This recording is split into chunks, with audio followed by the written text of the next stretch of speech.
Hey all, how's it going?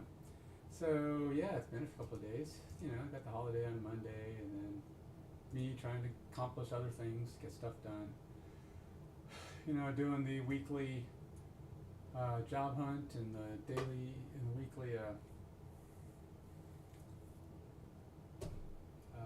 unemployment filings. Which, by the way, I've got 6 weeks left. Clock is ticking, people. If you need a programmer, better let me know soon. Or things could get kind of hairy on my end, but that's all right. It's all about getting that best job fit, right? So that when I show up, I'm good to go and helpful and able to be productive for you, as well as you know, being able to lock down the job long term. Anyway, so here I am. Where were we? Okay, so the ultimate goal here is to try to get back on task. Last time I worked, I was trying to complete getting my Blazor app to accept or to functionally to function with my Authorize app, my Authorize API, and then actually do something with it. You know, actually say log in, log out. You know, show that it's toggling now that it's reading that reading the cookie that is being created from this. So what I'm going to do is I'm going to start the API, the Auth API, which I know works. Then I am going to also start up my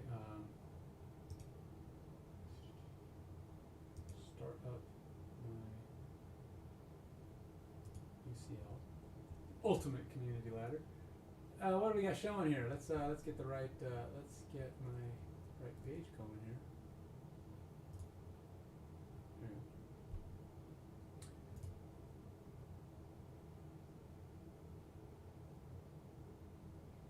This is my auth functioning, good.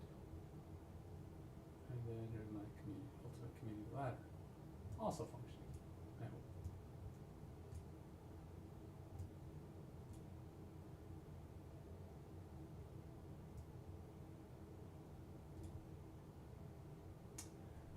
Okay, so probably don't need my. Oh, I don't need that one. Oh, what's that? This is the one I want, right? UCL. Yeah.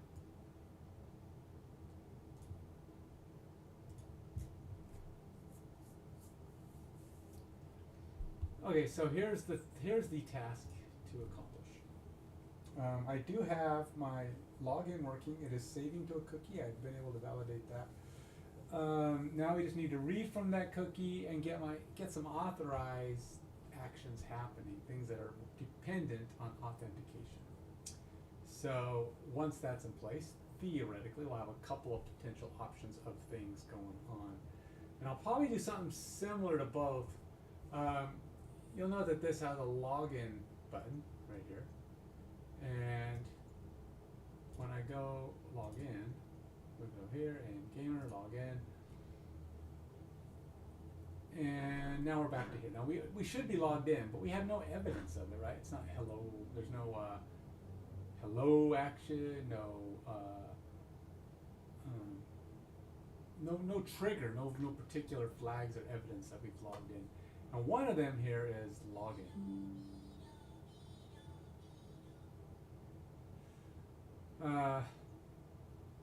This login thing, I want to say log out. Just flip over, simple say log out. Now we have on my menu layout, is that the one? Nope. Nav menu. Yeah. So we have this going on. Now I've been trying to get this to trigger, because we are logged in. And this is really all this does is say if they're authorized, show a log out button. If we're logged in, show something else. You know, so I don't know where this href account manages. Maybe it appears on this link once we're logged in. I'm actually not sure what this is going to do. Right now it's showing as register. Okay, so register should be replaced by account manage, which is fine. So we should have a change in how this is laid out. I haven't even got register to work, by the way, because I haven't had to. I already have an account. I just wanted to get logged in. We'll have to get register working, of course. I don't know what the auth required is. Maybe that's supposed to be my account page, you know, something kind of a testy thing. I don't know. But we're gonna get there.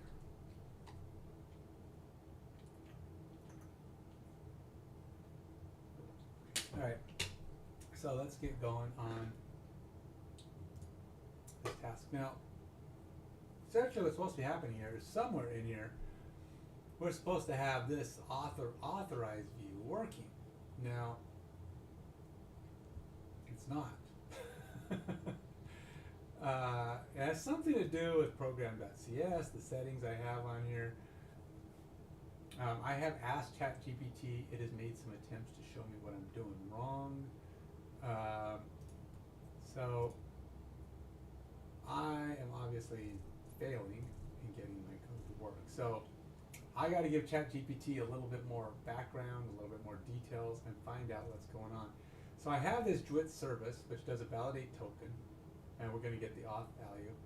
Something in here is supposed to trigger, and thus allow me to do things like, you know, have an email or have an account or show. We have a validate, which goes back and asks my application to validate the token,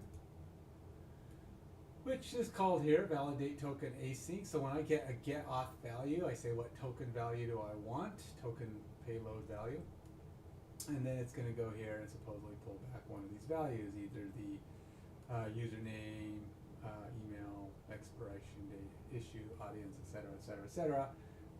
I don't know fully what works here, what doesn't. I'm going to find out. We'll step through that. But ultimately, we've got to find out why we are not functioning. Okay, so I am going to do for the first time ever, I'm going to give ChatGPT too much information. This is what I'm going to do. Okay, I am going to tell it everything and see what ChatGPT could do to figure out what I'm doing wrong. Now, I don't know. I mean, yes, it's kind of I don't understand how authorized view works. I don't know what's triggering authorized view. There's something about it. Let's start off with a simple question. How is authorized view tag correctly implemented? This does not seem to be working. When I am logged in, the not authorized tag is the only one that shows.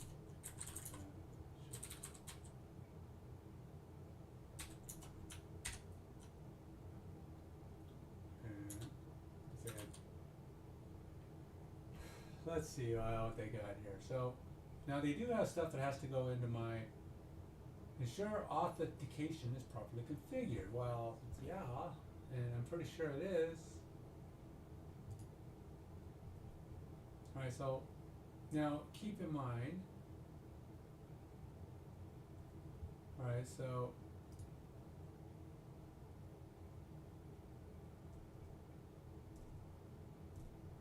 alright, it seems that your authorized view is always showing the not authorized section. Well, that's what I just said, which suggests the authentication state is not being correctly recognized. There are a few things to check to ensure. Check the authentication setup. Ensure that your Blazor WebAssembly or server project is correctly configured for authentication. This involves properly setting up authentication for server-side Blazor or adding the correct authentication provider for client-side Blazor.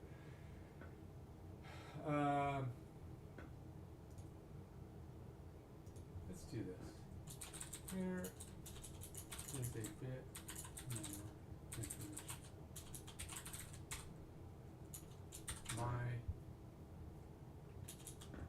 I have .NET 8 Web 8 Auth Web API that handles login and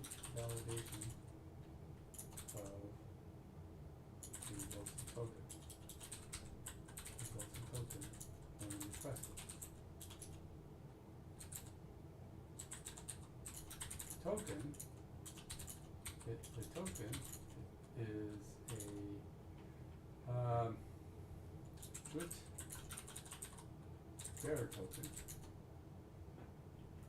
and is stored in a HTTP only cookie in the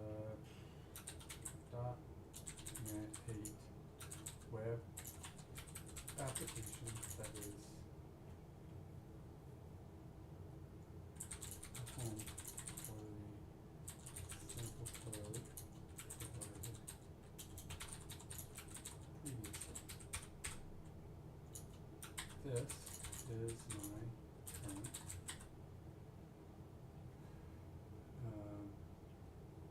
is my current program.cs.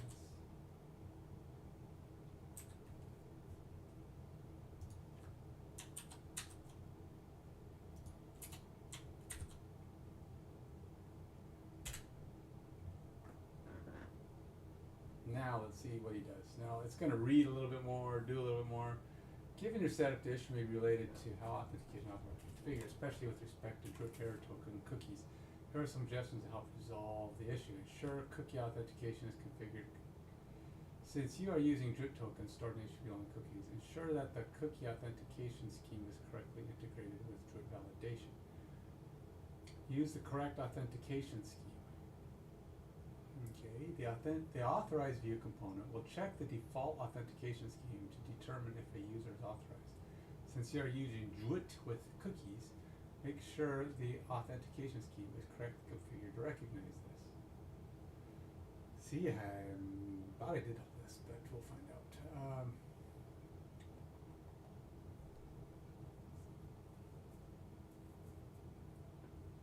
It should be up here.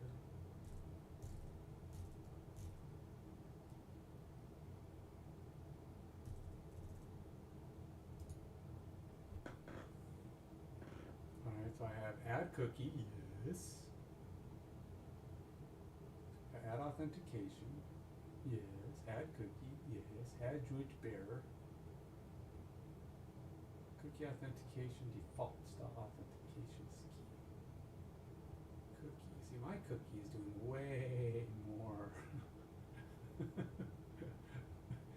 So I may be doing too much on my validation because I don't think I should be even doing this validation, to be honest, because mine doesn't validate this way.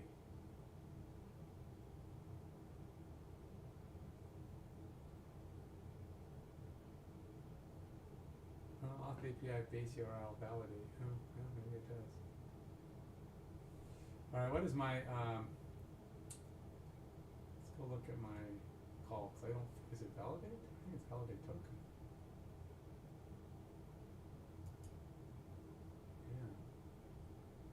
Base API URL, and this is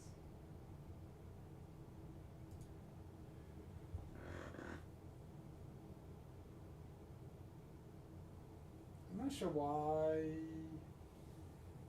need to do this. Validation response is success status code. I feel like I'm calling this, I'm doing the same thing twice. I think that's what I'm worried about.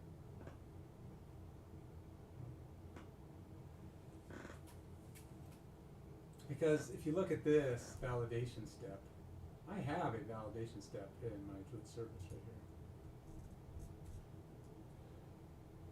See? API bar response await HTTP client post as JSON async API URL token. A successful state response content read from JSON async token validation result.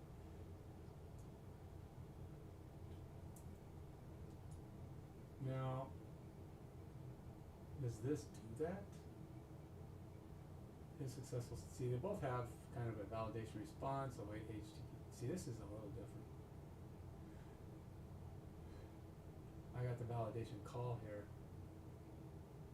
Reject principal. I don't know what this principal piece is. I feel like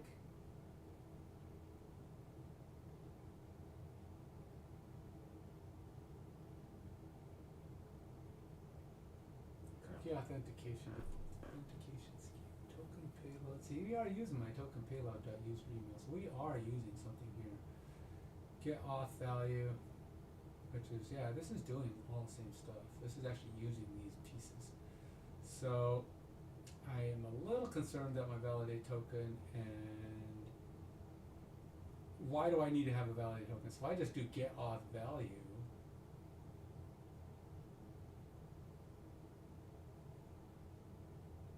I feel like I can do this without doing this.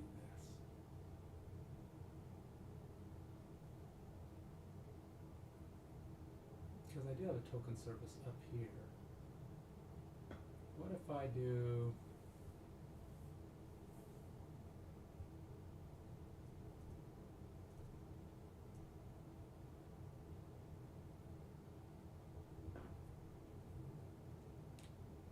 bool is valid token string? I'm not actually doing anything with my is valid. The kind is valid here. Where is it actually carrying that it is valid? It must be doing something with it, right? Handler.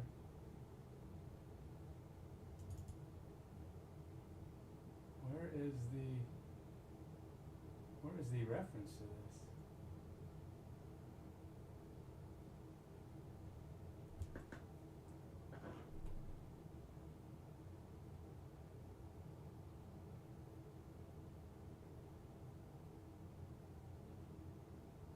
So I've got a couple of things that are kind of broken here, right? So I got to get auth value, and I got a token and a token value. I don't want the token value unless I have a token. So we probably should at least make sure that read token is valid. So I don't know what the token DWIT security token value is, but ultimately I think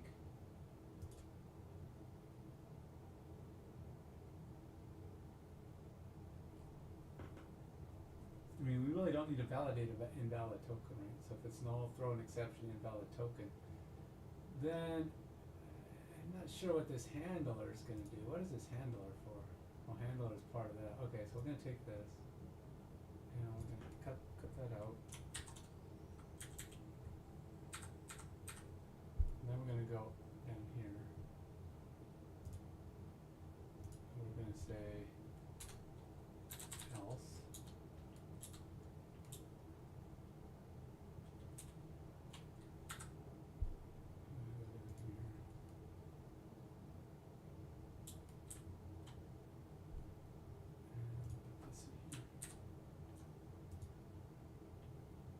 Now we're going to check to see if we got a valid token, which should also be, it should be more like, it's probably a better way to do this. I don't need to, can I say, because that's going to be,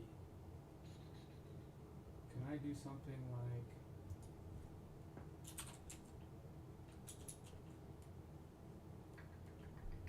I feel like there's a better way to do that, but if is valid,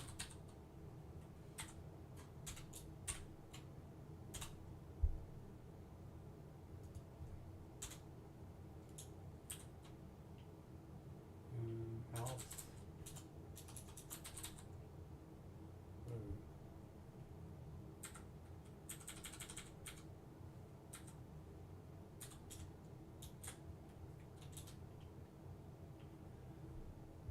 let's do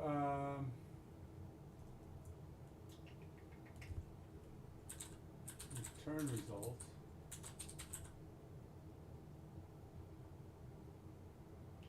equals invalid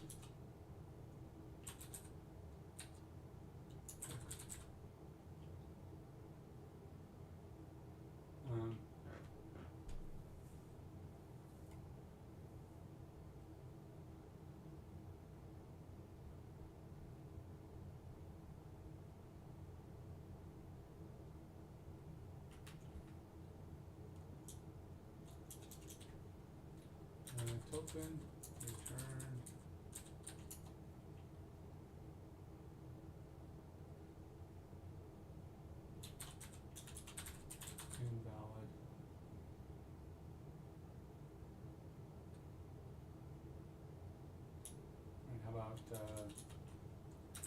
token unable to be validated.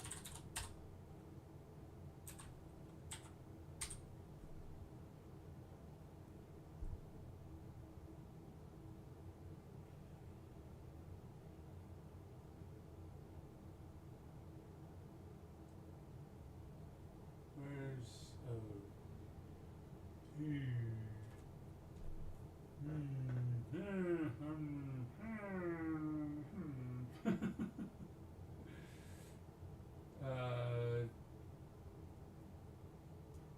throw argument exception.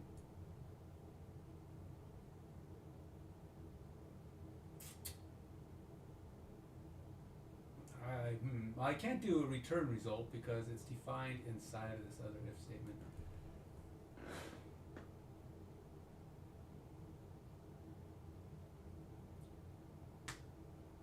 Can I redefine it? Are you allowed to define it twice?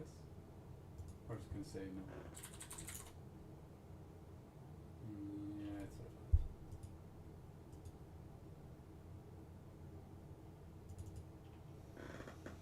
thought. Do I want to make it an error?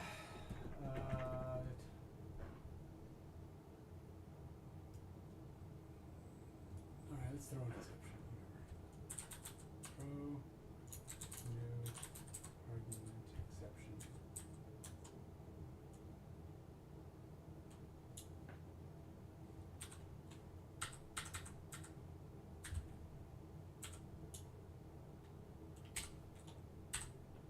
Okay, so this should be a little bit better. Okay, so we're going to get our token.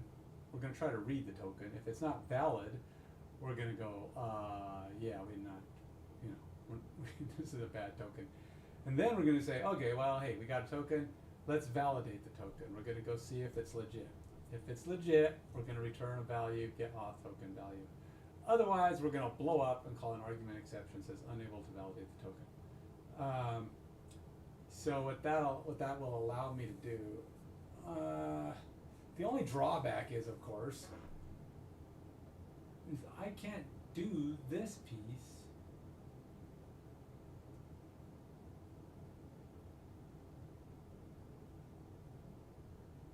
You know what? I can, just because we know our token is good.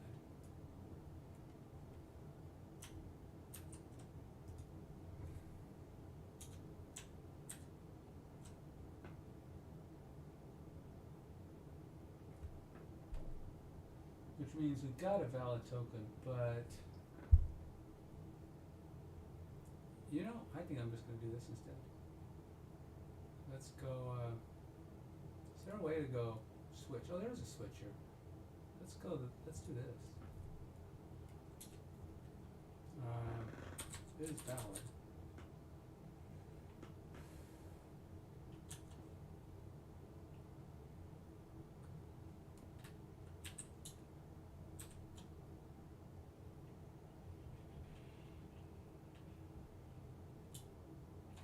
Token unable to validate.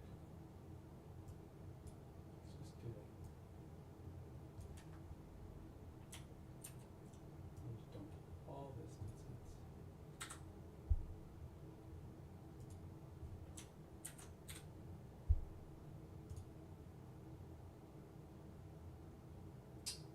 No? It says no. It says, what are you doing? That's not, what nonsense are you trying to pass over on me, buddy? Cannot implicitly convert type bool to UCL web services token payload value. Well, so that's not just a simple switch then. String return result token value. Oh, it's based on token value.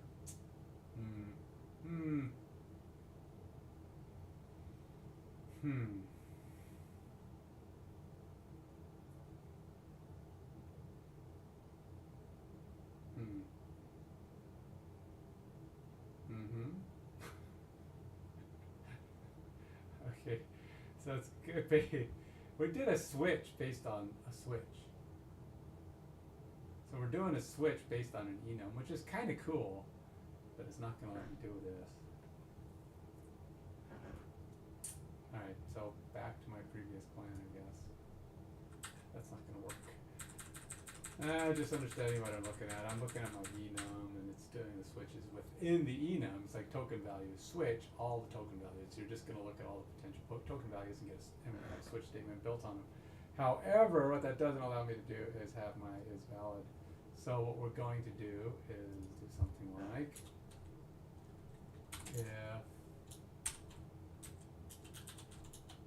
if is valid, we'll just say same thing. Same thing as the other one here. Oh, we'll just have an error. I was trying to avoid raising an error, but oh well. Throw new exception unable to validate token.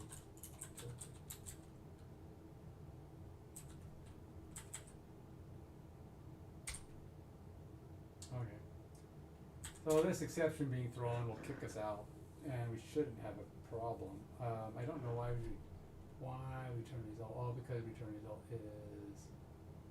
Well, I guess since we're doing a kick, we don't actually need to have an else here, because the throw exception will throw us out. It'll shoot us up to the top level, and that will preclude the need for any of that. So we can get rid of that. Okay. Let's see here. So now we've got some steps here. We're going to validate my token. After we validate that the token is a valid token, then we're going to validate the token by saying, is this a legal token? It's validating the token, but first we're just validating that it is a token, that it's a token we can work with. The second validation is more like, is this one of our tokens? Is this a good token? And that's what we're going to send it back, and it's going to get decoded against the key that the Auth API has, and the Auth API is going to go, okay, I decoded this is one of our keys, and come back as valid. So there's a little bit difference. There's two kind of validations going on here. I am taking them out, and I'm going to have each time someone calls to get a value from the token, have it do an authentication to make sure our cookie isn't getting, usurped in some way. I don't know if that's good. Maybe it's not. How often should I be validating the cookie? I don't know. I guess we'll see if it causes problems. I like the idea of having a good, functional, solid cookie. So,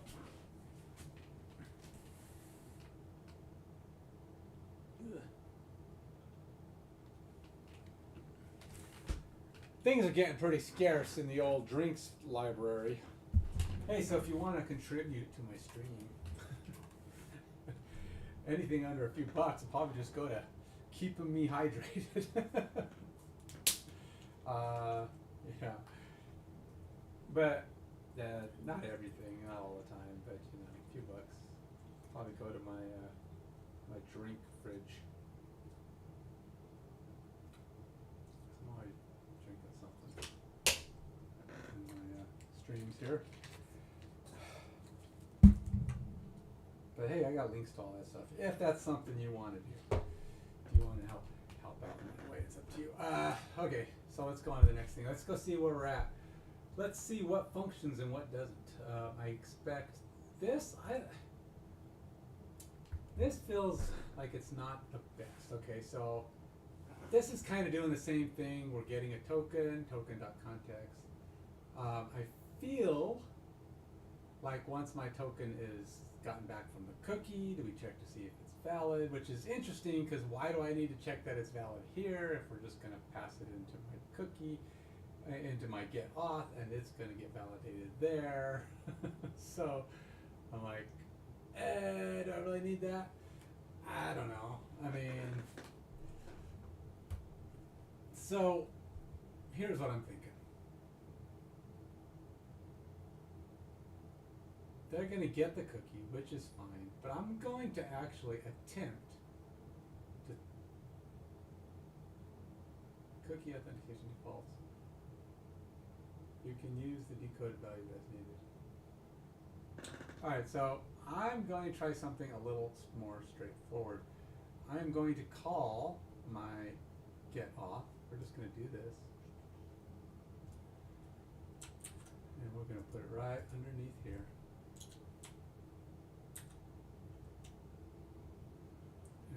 we're gonna say, we're gonna put in a different if user ID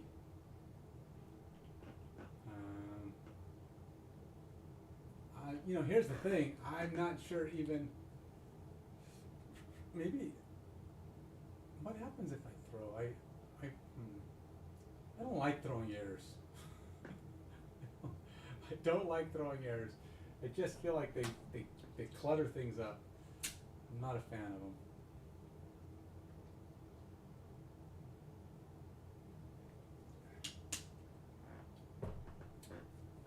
You know what? I'm not good. I'm gonna handle this. I don't like it. Don't like it.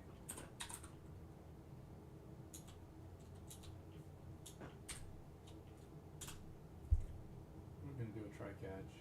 I have to. It's just gonna try to be bonkers.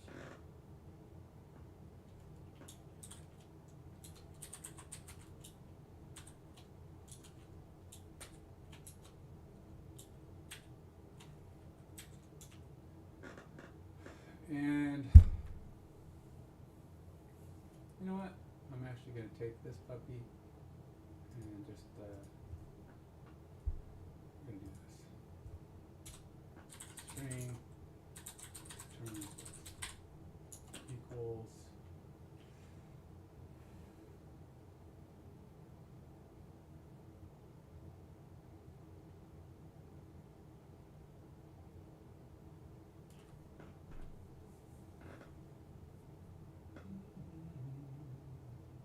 let's do this. Return result equals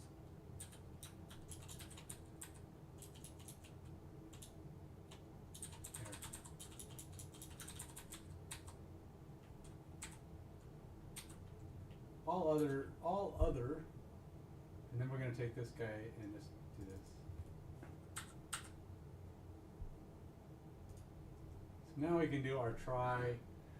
We're going to throw our error. I don't exactly know.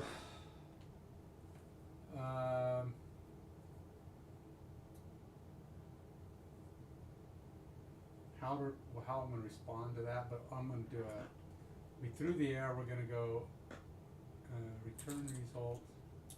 We already know it's error, so I don't even need to do anything with it other than to handle my here. So we're going to go console.log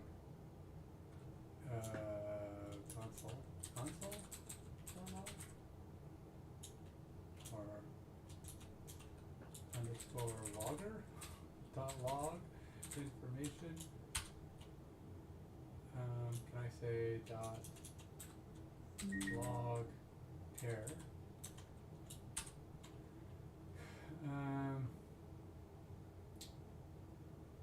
Can we just say x or exception dot message? Okay. There's not a message.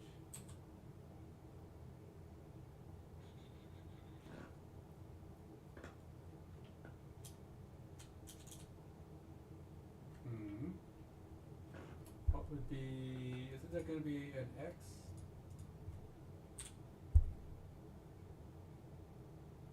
I thought it would be there. Message, no. Exception. Tab twice to insert the exception snippet. Whoa. Whoa. Whoa, I didn't even know the thing. Look at that. I just wanted to see what that did. That does a thing. Huh. Yeah, interesting. Now I want that. Exception dot. You can't even do exception dot. Why not? Exception dot. Huh.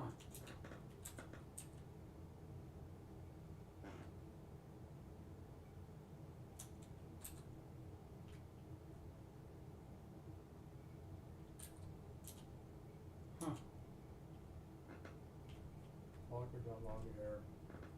Do I need this even? Do we just know that we have an error?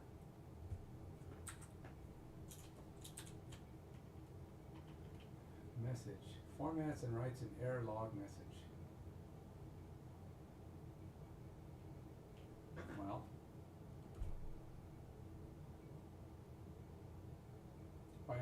why is this weird?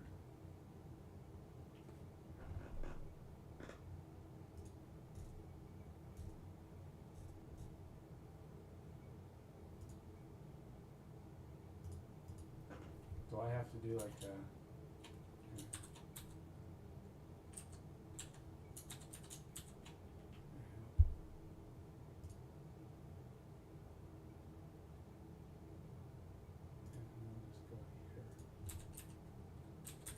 yeah, there we go. Found it. I don't know, we'll say log error. Let's see what this does. I don't even know if this is going to trigger because it should work. But at least we have something now. Now we have our token service get auth. We're going to try to get user email, which is going to be the sub. And then we're going to go get auth value, but we're going to say if user ID is not equal to error,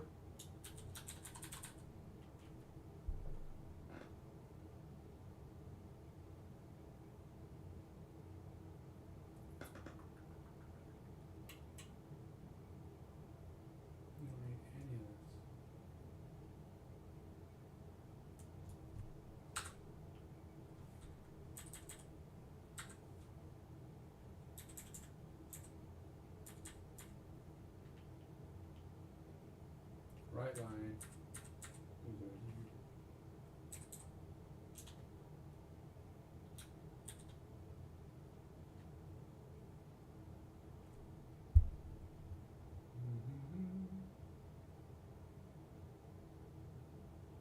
Operator cannot be applied to operands type string. Why?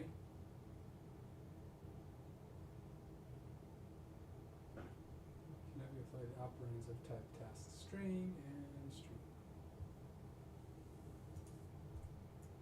Okay. Well, it is coming back as a string. I don't know why it would not want to do that. But what if I say nope?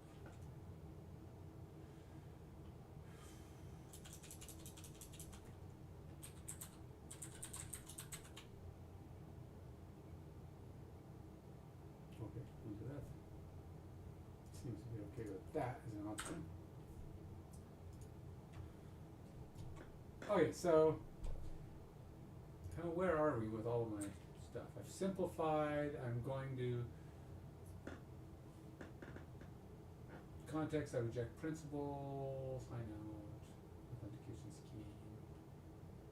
Let's see what happens here. Okay, so that's that. Let's go back to my ChatGPT.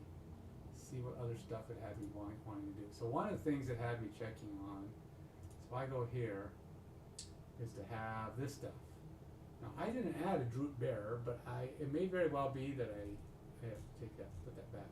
So I did have Droop bearer token name, but you can see I only have the add token here. Now I had taken it out because I wasn't actually building anything, but it is quite possible that I need to have that reference in there.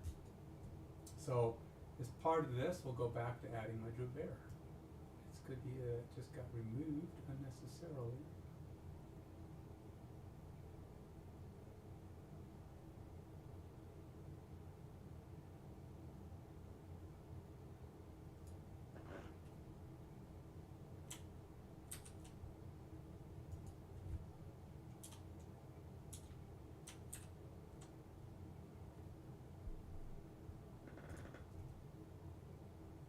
So we got your issuers, your authorization, and configuration.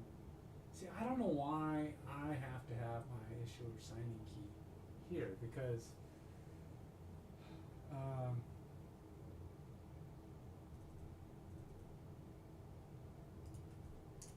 would this be the same if my validation of the token is handled? My validation of the signed token is handled on the web.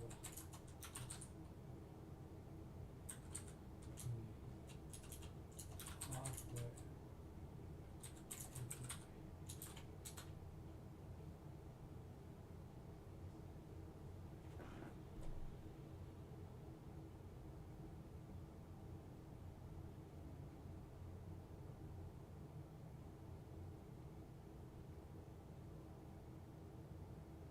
Okay, so we are doing something simpler here, and I'm already doing that with my add cookie. So unless there's something else in this code, yeah, see, they're not doing the Druid bearer. They're doing everything I just already have. It's already doing this. It's not doing the Druid bearer thing. Guys, I'm not doing any of this validation here. I'm doing it on the other side. But let's go ahead and see what this does. It is quite possible that maybe I fixed it. Because I already have code that's supposedly doing this. Let's step through, see what happens on my code here.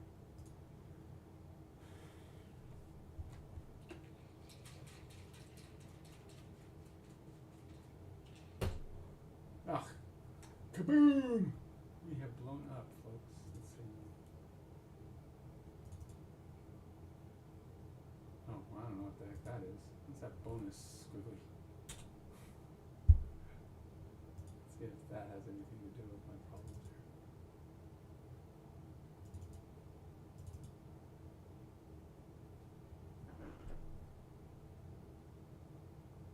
Oh.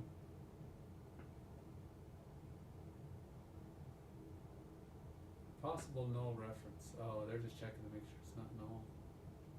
Right,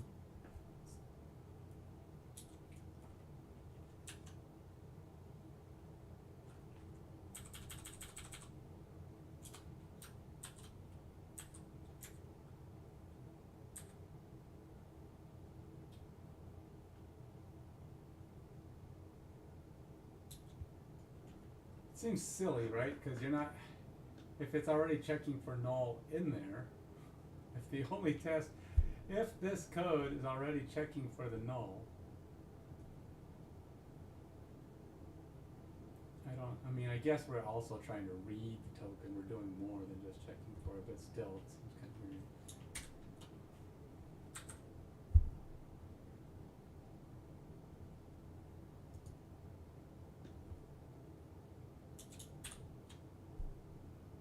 Alright, so this at least makes sure that I'm not passing a null token.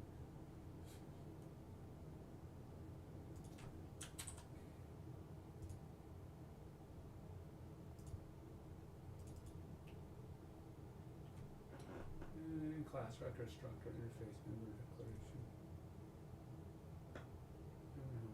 Let's run it now. Let's see what we got, man.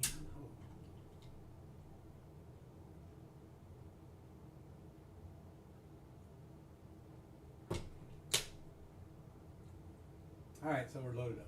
No more errors. Go back to my login. Login again. Now, I do have some breaks that should stumble, stop, grab, anything that I think it should do. They did not. Boo. It didn't work. Boo. Extra boo.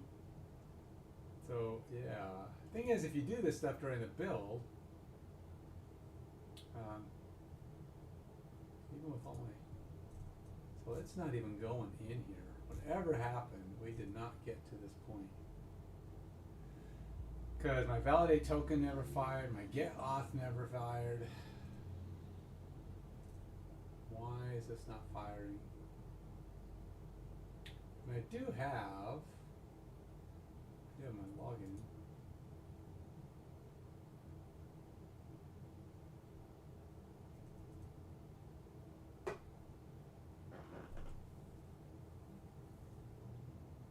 Druid token saved to cookie. So I should be able to go, yeah, let's go to my app.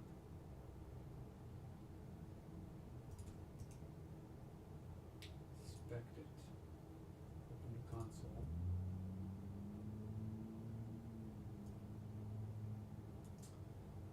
Let's see, normalizing Blazor to localhost. Let's clear this. And I'm going to have to put a break here too to see if we actually got, well, we have some stuff here, right? So that's right, my logs don't show up here for some reason. I've been trying to figure that one out. But let's see, verbose logs are written to debugger, inform normalizing, hot reload, ignoring information, connection, triangle login, user logged in, token saved to cookie. And then we are here, Blazor, WebSocket connect with localhost because it was inaccessible or had more than 5,000 roles. Hot reload. See, I was told that doesn't mean squat.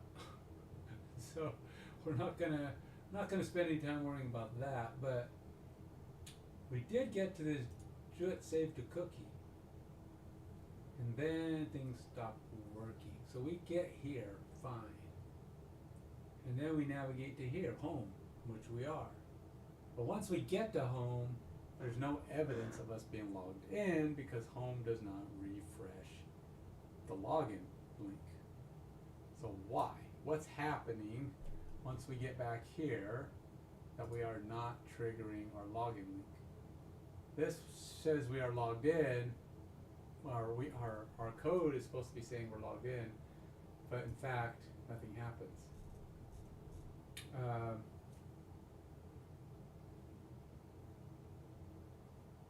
So,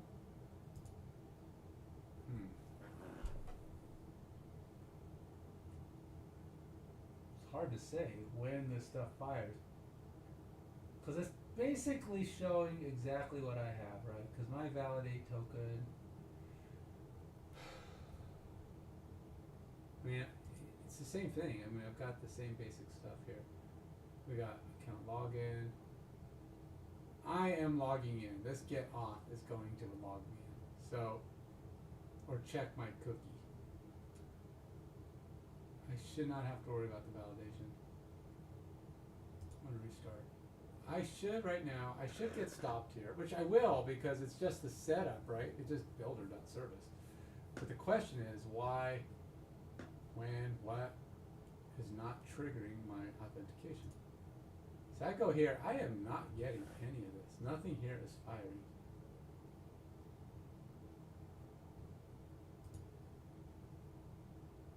See?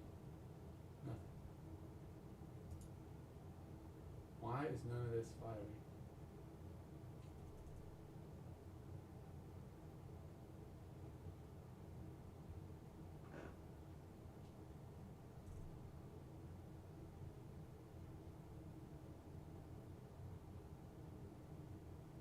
I mean, I'm not even going in here, so I can't even complain that that this is different, because this is failing.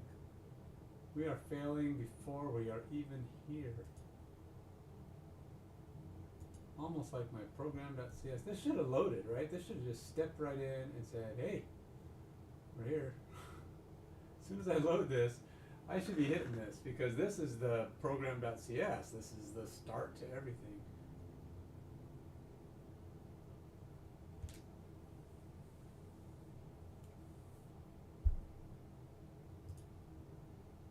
I should immediately hit this. Yes, okay, so there we go. Now, we're going to move down. We are loaded.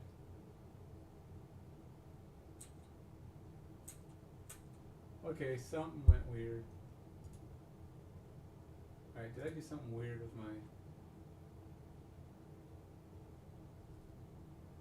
My add cookie just kind of hanging out, doing nothing? What the heck? Services, add authentication.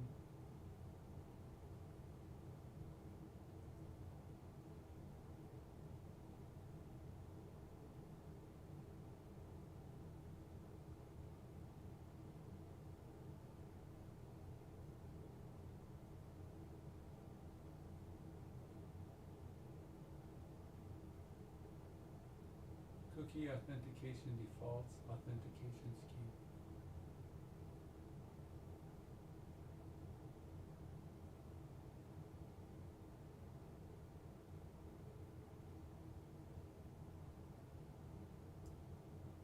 I don't know.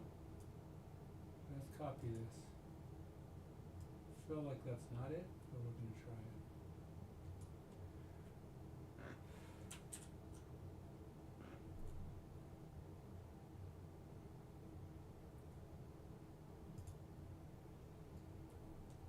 I don't know, like, maybe I put in the authentication scheme thing and it stumbled on it.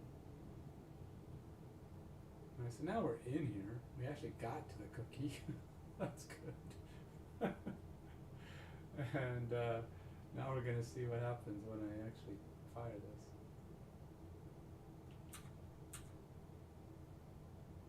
Interestingly enough, it tries to select all of it.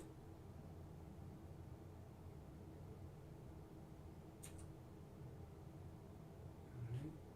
I don't know what it's gonna do. Let's go log in. I still think it's weird because there's oops.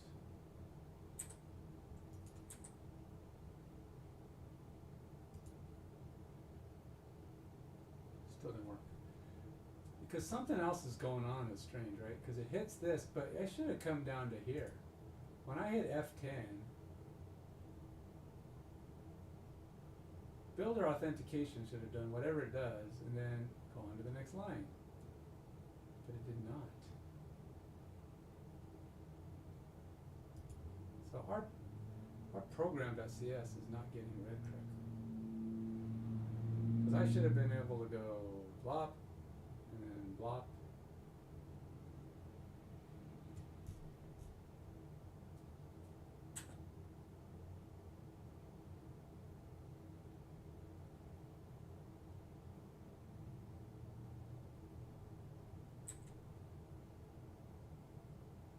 See, look, we go here and we never arrive here. Why don't we ever arrive here?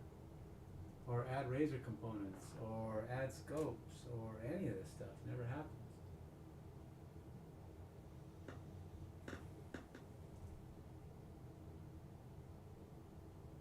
We don't even get down to the app.builder.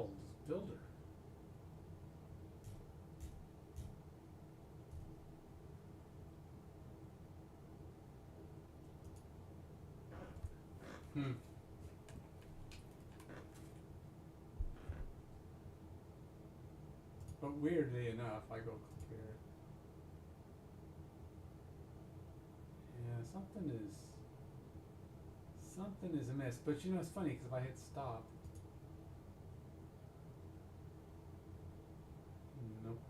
All right.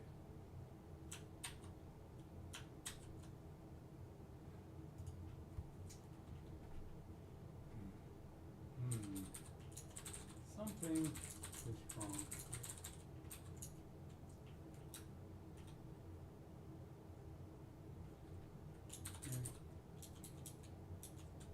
For some reason,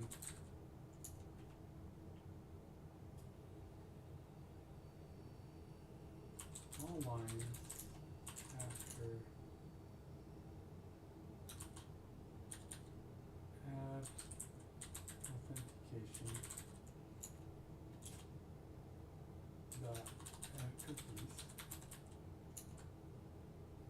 are not executing.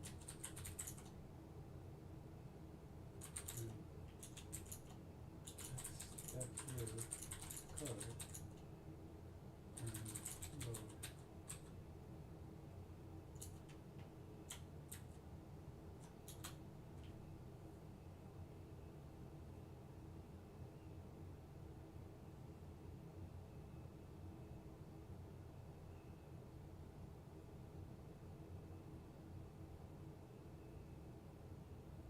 Exception is stronger than add cookies, so it could prevent the subsequent lines from executing. The catch this wrap the authentication add cookies calls and try catch block. This will help you catch any exceptions, dependency injection issues. If there's an issue with the dependencies being injected, such as with serverless or client, it could cause the add cookie to fail silently. Ensure that all dependencies are registered correctly and available during the setup. Builder.services, add scope to service.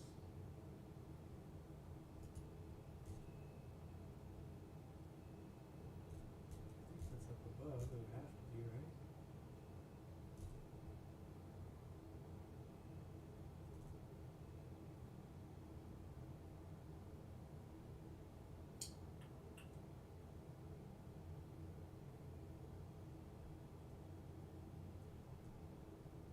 I should probably add this in a little sooner.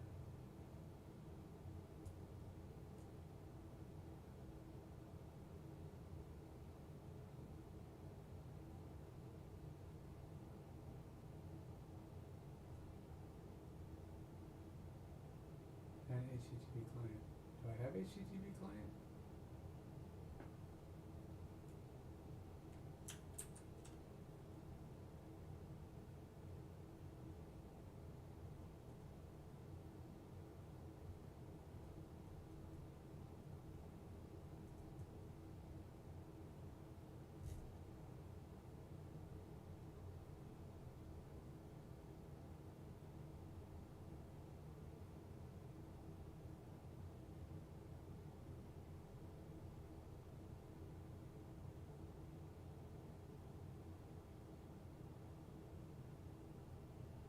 SP dot get required service options API settings value return.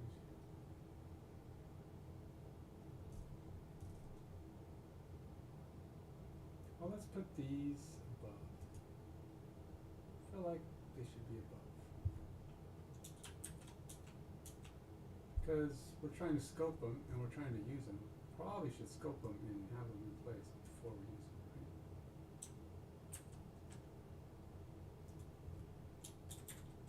I feel like they should be present before you use them.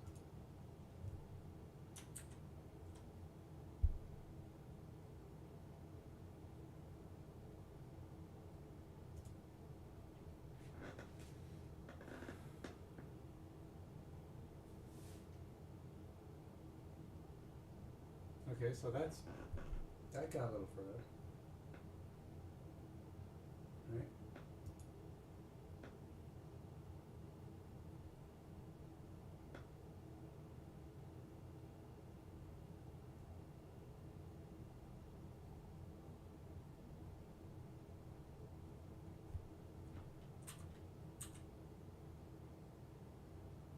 It's just weird because when I get here, I fully expect that, but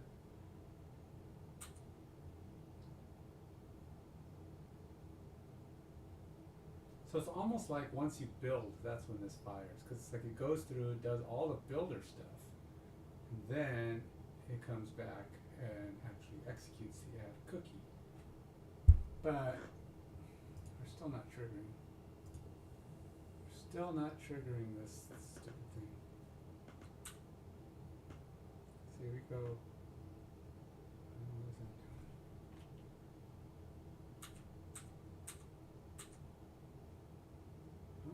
Oh, this is something different. We are further along, but we didn't get further. Something still blew up. What is blowing up? I'm still not getting to this. Maybe I need to break a little sooner. Because we are in here, but something is still going kaboom.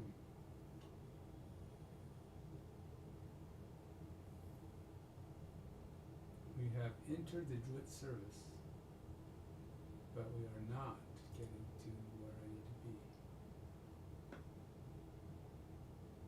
Huh. Alright, let's stop it again. Then we better break in a slightly different spot. I mean, somewhere is stumbling, right? I mean, we're stumbling somewhere.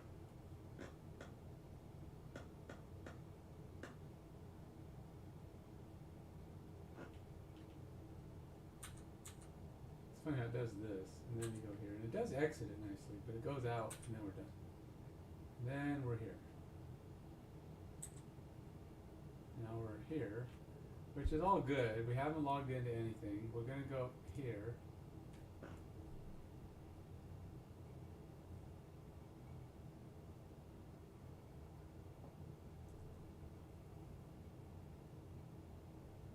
What are some of the things? Let's see, if I go here and say step filtering messages, how would I do that?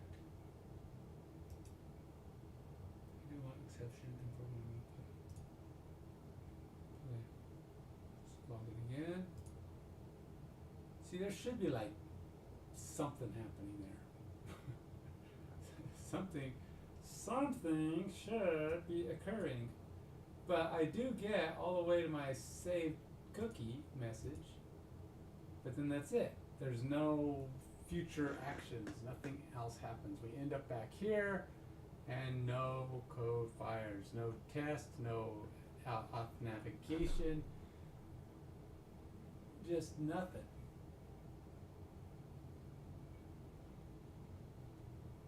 I don't know where it's going. I don't know what it's. All I know is we end up back at the correct page after we've successfully logged in, but then we're done. We have no action. So all we did was get here, Druid token saved a cookie. Yes, that's what it says. Navigation manager. Boom, we're back. We navigate to here. We didn't fail. I didn't actually handle a login failure, but I mean the fact is we got all the way down to the token saved to cookie part, and now we're sitting here and nothing happened. We have nothing. I don't even know where to break my step. Hey Sumit, how you doing, man? I'm trying to figure out why my authorized view is not firing, and struggling with the what is happening, because I can prove during my login. So you can see here I have all my login comments all the way down to my Jut token was saved to cookie. Woo! No errors. Oh, is it? Oh, ha! How about now? I had the mic about 3 feet away. I did some painting yesterday, and I forgot to move my mic back over to my desk area. Anyway, so yeah, I'm trying to figure out why my authorization view is not working. I'm obviously doing something weird. I have been employing ChatGPT, and it really hasn't told me anything that I mean, it's showing me, hey, you need to have this or you need to have that, but I have all those things. So I'm like, okay. So we're getting all the way down to my cookie being set, and I have the program CS code that it tells me I need to have, but what I don't have is any layout issues. My nav, which this is what I'm trying to get to work. I have this authorized view, and right now my link here should say logged out, register. This should turn to logged out, and this guy and this should turn into the account manager page, account manage page. So once I get those two, those should change if everything's working as we're supposed to get. And I'm just trying to figure out why it's not triggering, even though I've got all the parts that, well, ChatGPT says I need to have. I have all this stuff going on. I got the token. I am testing. It's validating token, which is what's going on here. I mean, ultimately, I have the exact same lines. I mean, we got reject principal if it fails. Console.write line, but none of this stuff is happening. It's not even getting to these pieces. The only time this ever hits is when I load. When I load, it comes to this on validate principle, and then that's the only time it loads. So I'm still trying to figure out why the auth view is not working. So I'll keep plugging away here. Let's see, missing incorrect configuration values. Ensure the token cookie name and other configuration values are correctly loaded. If token cookie is null or missing, this could cause issues. Double check commented out code. I don't know why that would matter, but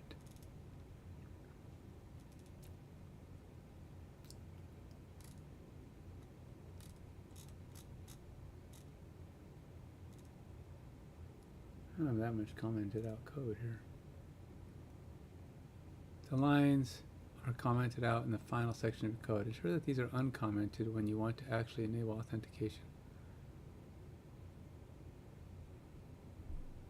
Wait.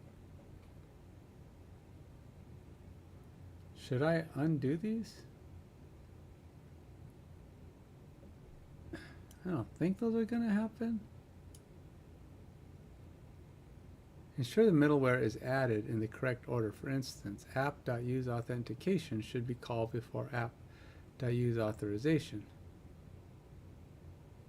And both should be placed before any endpoints are mapped. Okay.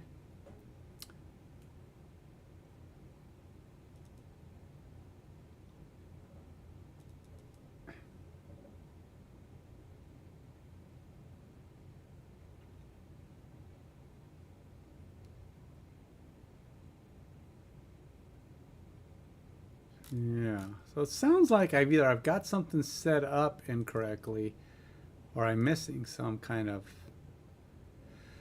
I just feel like I should be getting in here. I'm going to try. Let's actually let's go. Let's ask one more question here. Are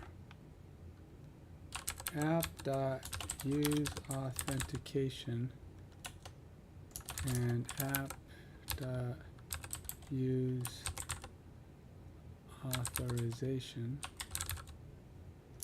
required for authorized view tags to work.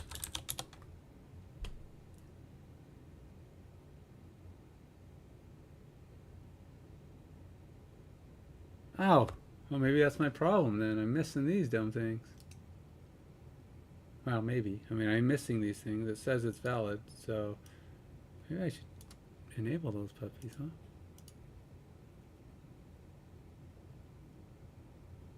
And let's restart. See what that does. So how you doing, Sumit? You having things all going good for you, man?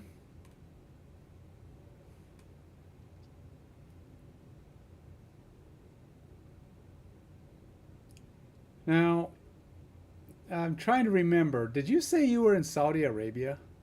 Or is that somebody else? I kind of get confused over. I mean, enough people come by and I don't always remember what everybody said. But I remember somebody said they were from Saudi Arabia. For some reason I thought that might be you.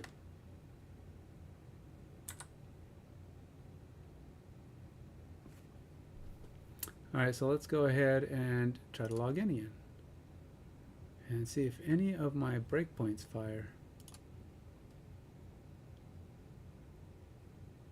Nope. Ah, boo. Well, that was not the solution. Gosh darn gurgly murgly. What's going on, man? We're not firing this piece. I'm gonna tell you, man. C# authentication implementation is way more convoluted. Way more convoluted than React. I just tell you, React gets to the point. This is what you got to do, and it works. This is what you got to do, and it works. Here you got all these different potential combinations of pieces and things. I mean, it has some cool possibilities if you get them all working, but it's just getting them working. Simple things like what looks like a cool feature, you know, having these tags. You have authorized view. This is what shows up on authorized view. This is what not authorized view looks like. And you put them in, and you're like, yay. It looks cool. It looks like it's going to get straight to the point, and not so much. Doesn't work. So without these middlewares, the authorized view component won't be able to determine the user's authentication, leading to issues where the authorized block doesn't display even when user is logged in. See, that's perfect. That's exactly what I thought was it. And it says I do need those, but I did put them in and they did not work. I did re-enable them. So let's stop one more time. Okay, it's before anything is mapped. We've got the uses on, the usings on, uses on. And then we're going to go open, we're going to run this puppy again. I don't expect anything different because I'm not doing anything different. I just want to see if a full restart will do anything. So we get here, account login, account logout. And I don't even think this goes to an account login. Oh, it does, account login. Alright, well, we'll go back here. And we're going to attempt to log in again, so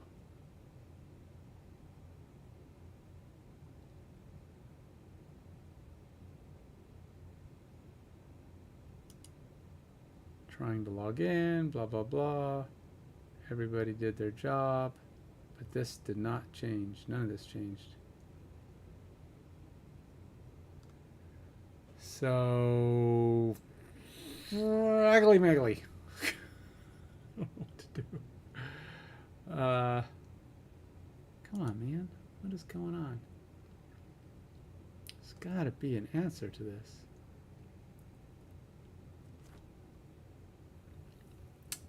There's got to be something.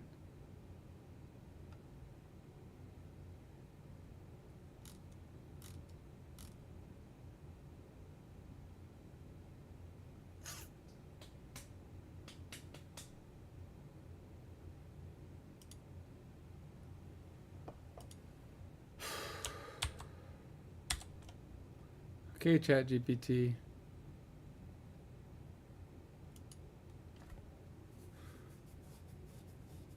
All right, Claude. Let's go give Claude a chance. Let's see if Claude's got any more hints for me. I mean, it can't be worse. I mean, ChatGPT hasn't been able to give me an answer that was satisfactory. So we'll give Claude a chance.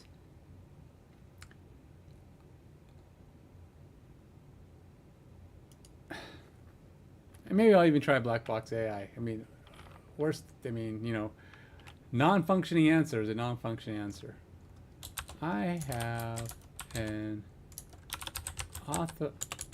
authorized view tag that refuses to show up even after I have successfully logged in to my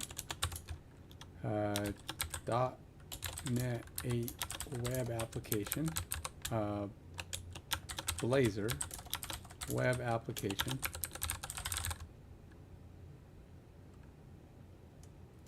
and saved my root error token correctly to an HTTP only cookie.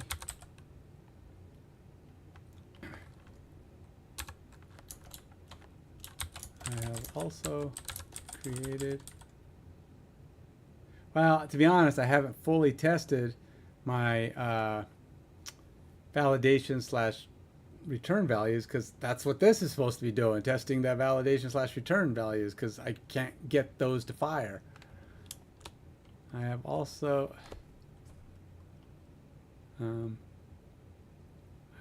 created a validate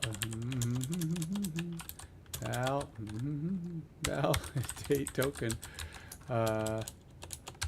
method that calls the Auth Web API, providing the cookie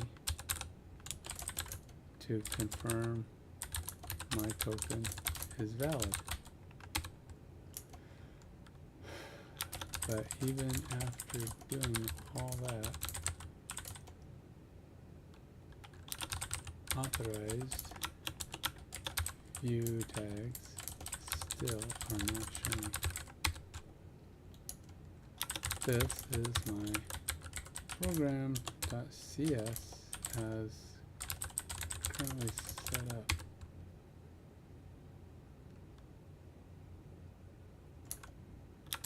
Final note. None, my validate token method is not, or my validate token and my validate token method and get off value. Is that what it's called? Get auth value? Yeah, get auth value. Methods never seem to fire and hit my breakpoints. I have in each. All right, this is a whole lot of stuff. This is the most detailed question I have ever asked any AI. And let's see if it chokes. I'm through the kitchen sink at it here. That's how good Claude is at figuring this out.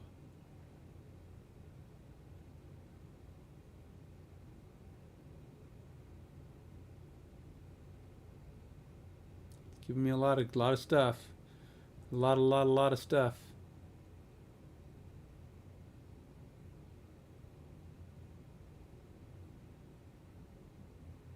Well, I don't need you to run it. Claude does not have the ability to run code it generates. Well, that's okay. I don't need you. It is interesting enough, though. It says yet. So okay, that sounds scary. It can generate code and run it. Yikes. Run. Can you please generate some code to take over the world, and go ahead and run it. Let me know how it goes. I don't know if we want that. That sounds dangerous.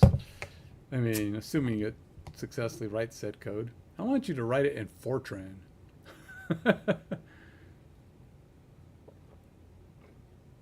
If you're going to take over the world, the best way to do it is use a obscure language nobody knows anymore. You know, make it extra hard, and then make sure you lock it down so nobody really smart can get into it. Okay, let's see. Your setup uses cookie authentication, but you're storing DRIT token in the cookie. This approach is a bit unusual, as typically you'd use either cookie authentication or DRIT bearer token authentication, not a combination of both. Really? Really? Really? Your setup uses cookie authentication, but you're storing a DRIT token in the cookie. This token is a bit unusual. This is a approach that's a bit unusual, as typically you'd use either cookie authentication or DRIT bearer token authentication. Huh. Well, huh.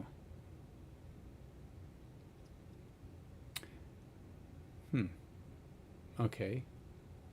Well, how do you store the cookie? I mean, I guess you could do it in local storage, but I've heard local storage isn't very secure. So you've got to do something with your cookie, right? I mean, the cookie's got to go somewhere. Anyway, principal validation. The onValidate principal event is set up, but you mentioned that the breakpoints in your validation methods are not being hit. This suggests that the event might not be triggering as expected. Okay, authorization setup. While you've added authentication and authorization middleware, there might be issues with how the user's identity is being set after successful authentication. Okay, here are some suggestions to troubleshoot and potentially resolve the issue. Ensure proper identity creation. Okay, after successful login and token validation, make sure you're creating and setting the user's identity correctly.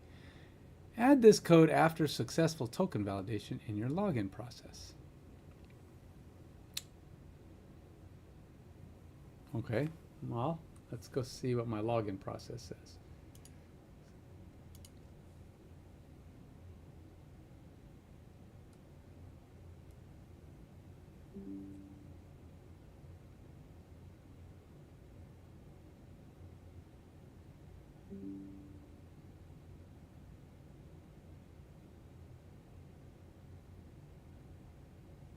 Modify the on-principal, update the event. Modify the onValidate principal event. Update the event to create a new identity if the token is valid.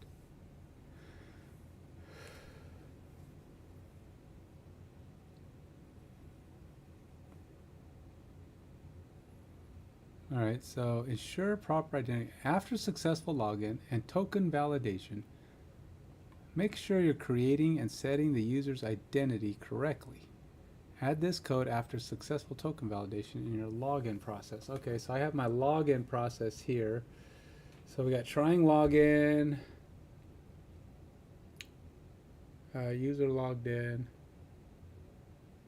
cookie options, HTTP only, UCL configuration, get setting, bearer token name.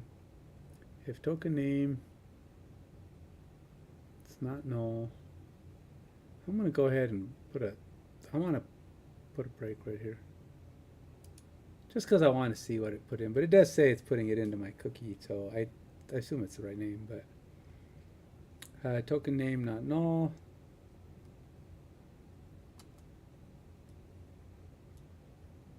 I mean, I don't have this step. I don't have a var identity equals new claims identity. Cookie authentication defaults.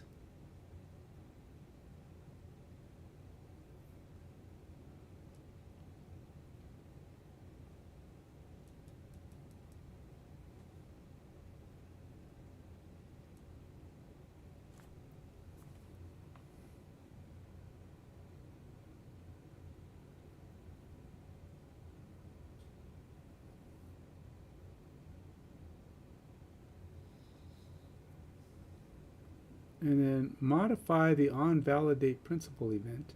Update the event to create a new identity if the token is valid. Okay, so that's all new. So token not null. So we got over here. So that's reject principal, but they're actually create a new identity based on the token. All right, so it's, what did I have here? Thing is, I'm not getting here. This never fires. That's the problem. I'm getting to this point and it just goes, nope, I'm done. Never actually happening. So whatever's triggering at this point, it is not coming to this spot. So how could I even say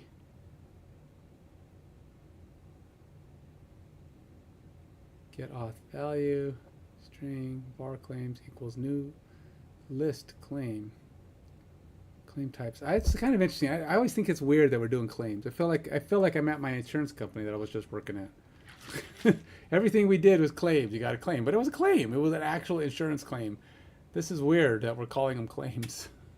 I think that's a terrible.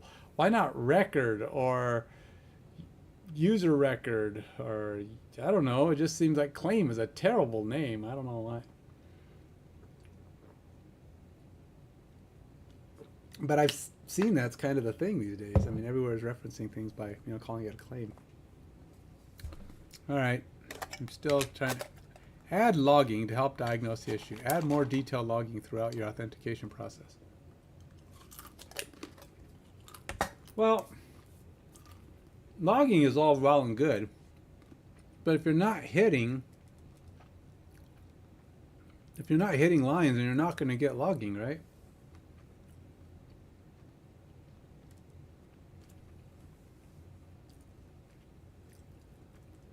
All right, let's do this. Can I do a console.log here? Or logger? I know I have a logger thing here. What the heck? Logger. App.logger. Can I even do app.logger at this point? No, it's not even. Is there a builder.logger? I guess not. I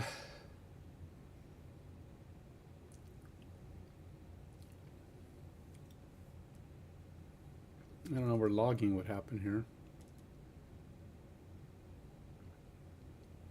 Check authorized view usage. Ensure you're using authorized view correctly in your Razor component. Here's an example. Authorized view, not authorized. Authorize now. Yeah, that's the same. It's not my code, by the way. That's built. That was a part of a template. Verify token validation. Double click your token validation logic. Double check to ensure it's correctly parsing and validating the token. Use Druid bearer authentication. If you're using Druid, consider switching to Druid bearer authentication instead of cookie authentication. Here's how you can modify.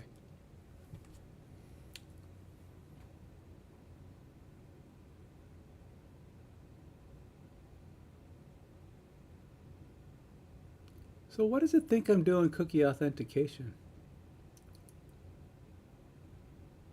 Because, no. Authentication?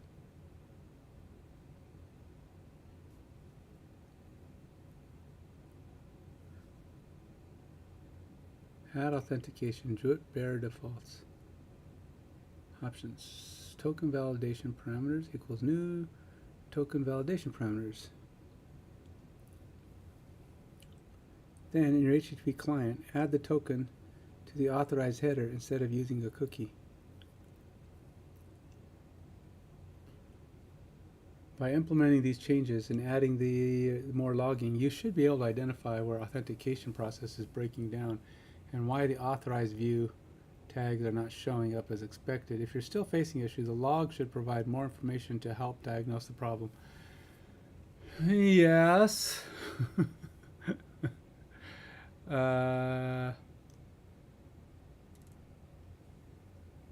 Builder.logging. Alright, let's go up here and do some builder.logging.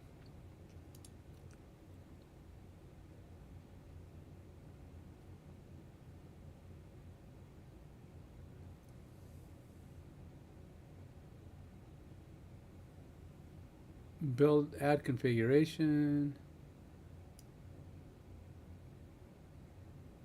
Let's just see what happens here. Let's see what nonsense we're getting here.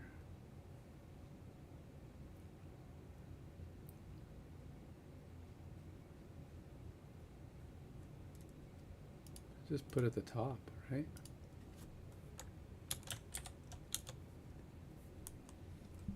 It's going to be a lot of stuff, but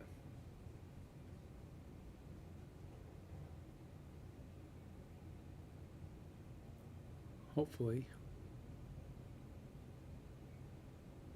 in your authentication logic,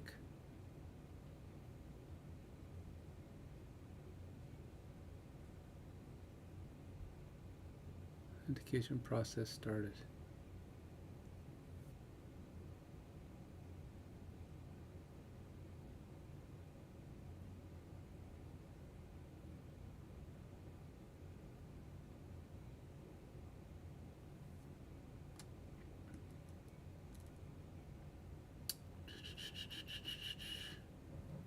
App services.get required service.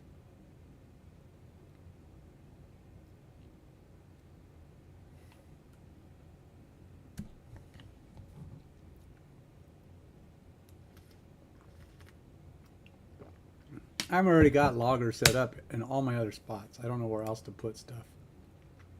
I am thrown by this whole validation thing.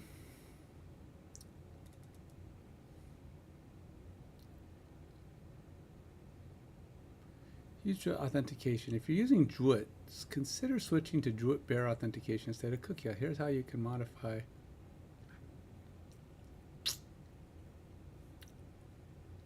Options. Token validation parameters equals new token validation parameters.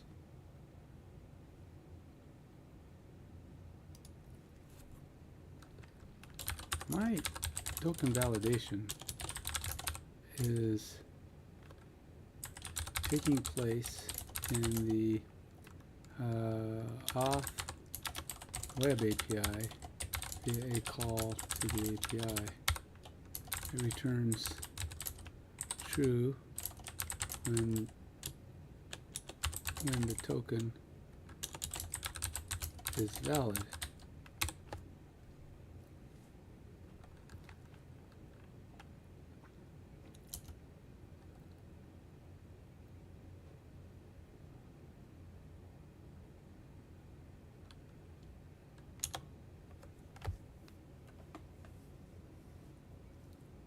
Additional information helps us understand your setup.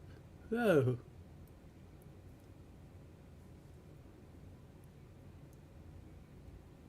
Dude. It's giving me all kinds of stuff. Holy McMullions. What is all that? This is interesting. This is definitely new. Look at all this stuff. Look at all this stuff. Okay. Back to the top. Let's see. Given that your token validation occurs in a separate API, we need to ensure that your Blazor application correctly handles the authentication state based on the API's response. Here's a revised strategy to address your issue. API call for token validation. First, let's create a service to handle the API call. I did that. Already exists, man.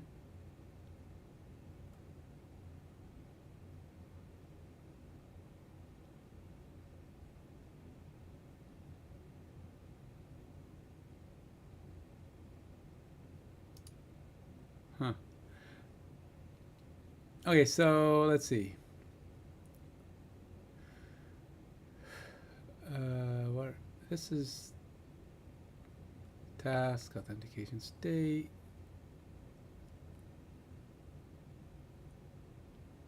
This thing's all set on the claims principle and identity thing. I feel like that's a whole different direction than I was going, which may be good. It might be better, but I'm just saying it's kind of got me thrown a little bit. Token validation service. So I got token validation service. So I have my service here. That's what this, where to go? Druid service, solutions, services, and that's what this is. So you see, I have a Druid service here. And I have my token bool. Same kind of basic thing. Token validation service. And task bool validate token service, and my thing calls it, but now it calls it slightly differently, I think. Response equals HTTP client post sync. It's a little different. Validate token async.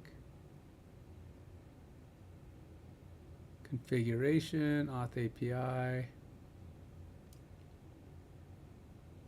Token validate endpoint. Yeah, well, I have my API here. If I ever get to this, that's kind of the big thing too. Do I have HTTP client configuration? Yep, have both of those. Those are perfectly good. Configuration underscore configuration. Yeah, HTTP client. Yeah. Everybody's good. And then we call this guy JSON serializer. It's doing it differently, but again, I don't know that that matters. This returns response.is successful status code. Mine does response.is successful status code. And then we just return if true or false. So it's kind of the same thing. I mean, it's Boolean either way. So it's going to be true or false just based on that. It's doing it slightly different. Token validation results. Still the same thing. This one's using HTTP client.post as JSON async. This one's doing response equals await HTTP post async. So yeah, slightly different calls. I don't know that it matters. We're still getting the same thing back. Yeah, we passed the token in. So yeah, there's really not much there. Assuming my code works, but if it hasn't even been called, I'm not worried about it. Let's make sure that it works. I mean, if it even calls this, we'll probably be fine. Because this is valid code from ChatGPT. Modify program CS. Update your program CS to use the service and handle authentication, which is what mine is doing. It's calling my service. So if I go to program.cs, that's what this whole bit down here is, using the Druid service. So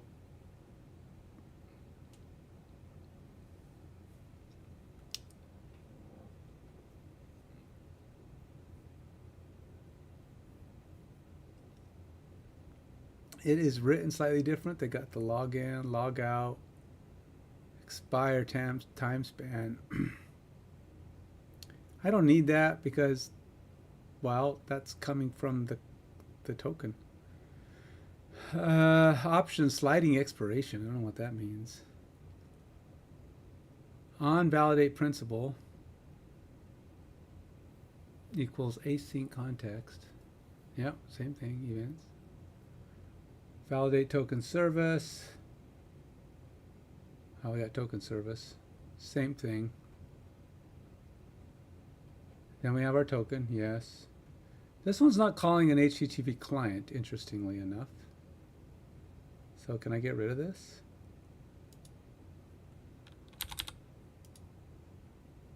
Because I may not need it, because that might have been a holdover from my other stuff.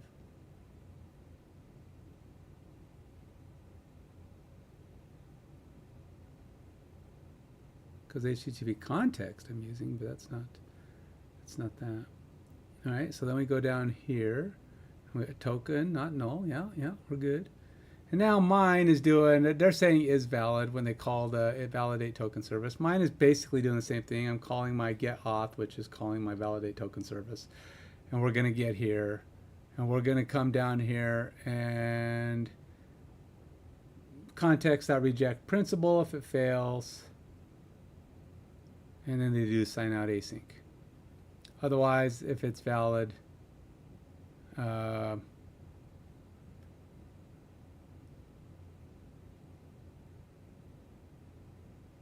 what I'm not doing, interestingly enough, is I don't have this line.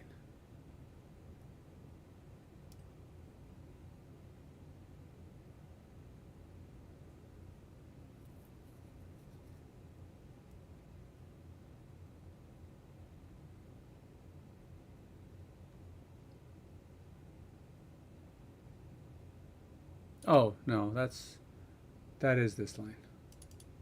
But instead of coming back is valid, it comes here. So really all we have is get this. I just write down my user ID to show that it returned a user ID in success. And then it goes here and rejects principal if it fails. So that's really the same thing. I got the same stuff going on as this thing does. So short of...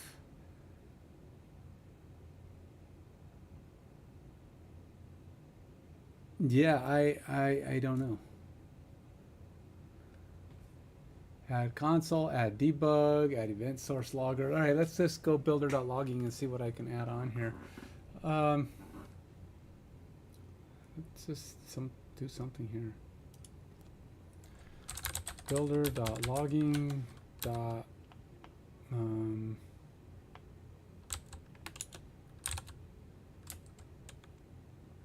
Can I actually not tell it what to write? Because it's not.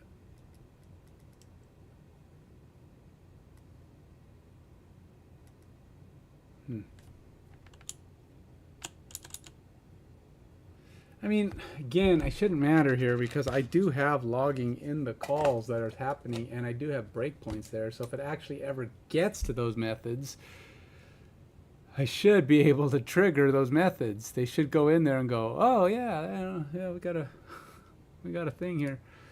So we are basically the same. I don't know how it's different. If I trigger those methods, I'm going to get a chance to see the results off of my logging because I have logging there too. That's the Druid service. So we get here, and I have, well, maybe I don't have as much as I thought. But I do have breaks here. So just getting here is going to be the key item here. Let's just get it. We got the first line has got a breakpoint. If we get in here, we are on the path. We are on the path to success. That's all I got to say. And I don't see anything else. I mean, this is all the same.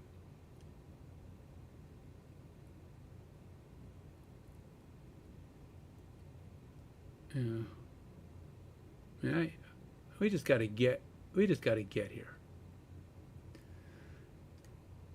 And somebody somewhere is not triggering something. Ultimately, I'm not sure what I've changed. Custom authentication state provider. Create a custom authentication state provider. This will handle the authentication state based on the presence of valid tokens. Really? Oh, look at that thing. That's got some code. What is it? Update your Razor components. Make sure your Razor components are using authorized view correctly. Yeah. Trigger authentication state changes. After login or logout, make sure to notify authentication state provider of the change.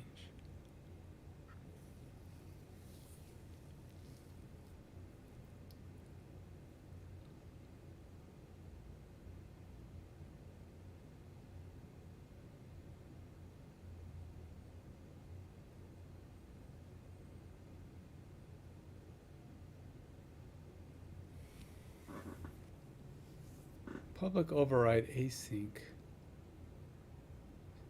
Authentication state. And then it's going to go call my service, making sure that it's valid, I guess.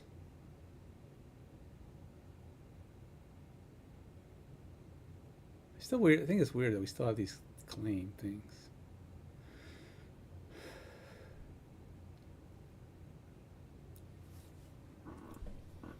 Trigger authentication state changes after login or logout.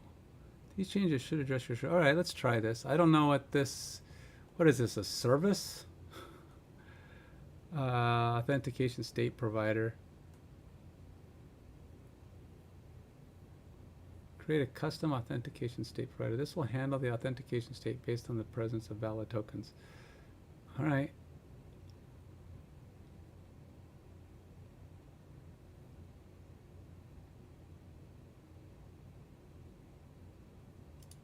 Let's try it. Let's try it. I don't know how it's going to help, but maybe it'll help some. All right, so we're going to say, I'm going to go, I'm going to guess I'll create it as a service again. We'll say add, oops, add class.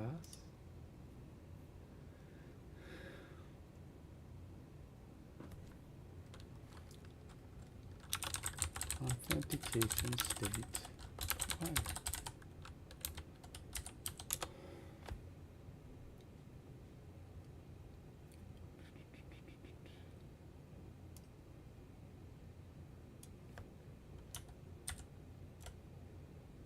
Now I've got some things that are different because mine is a Druid service. So everywhere that this is,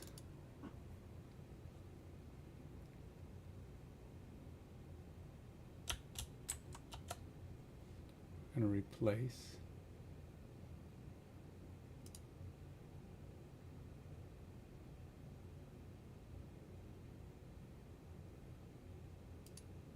current document. And just Druid service. Druid service.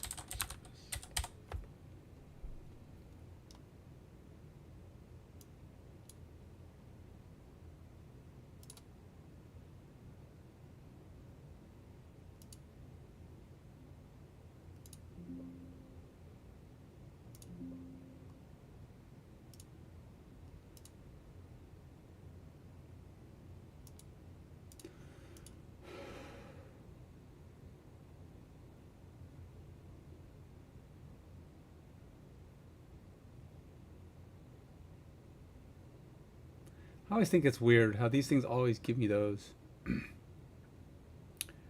Drip bearer token name. I believe that's the name I have in my code. Pretty sure. Pretty sure. Druid bearer token name. Yep.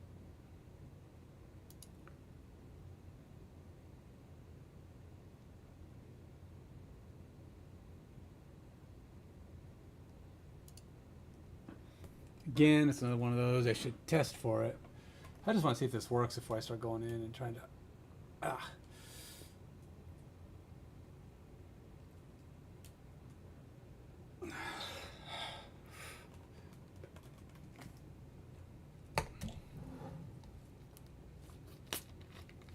Because it's like, why go through all the hassle of cleanup if your mess is just going to be deleted. I'm taking Claude's suggestions here, hoping that Claude is going to get me on the right track. Because GPT was having trouble finding the answer or giving me a suggestion that works. So I'm trying a slightly more robust answers solution to see if it's just noise or if it's actually usable. But that said, let's see where are we at. All right, so we have all this. We have the validate token service, which is going to return true, false, which is fine.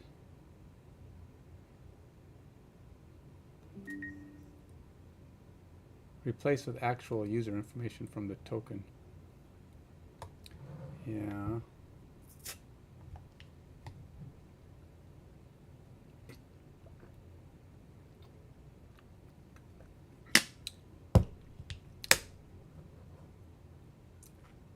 New list claims, new claim, claim types dot name.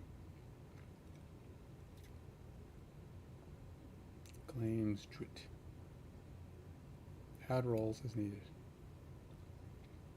I don't know if any of this stuff's a thing. Oh man. Authentication state user.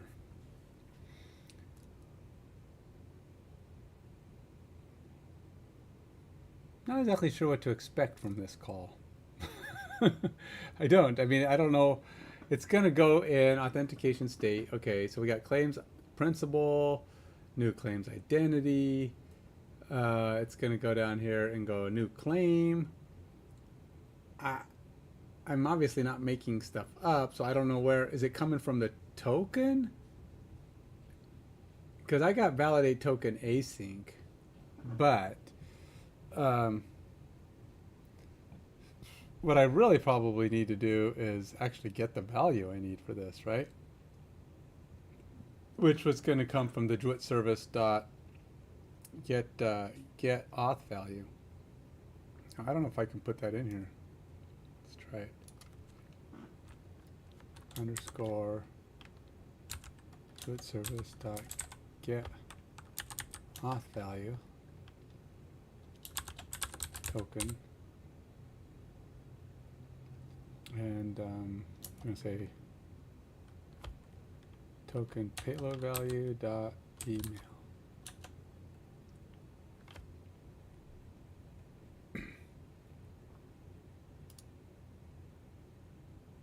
Argument 2 cannot convert from threading task string to string. Oh, really?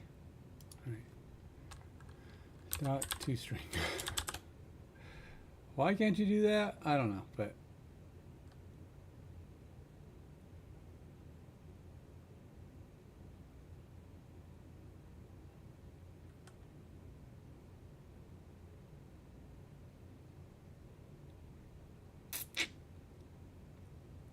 I think I need another parenthesis here.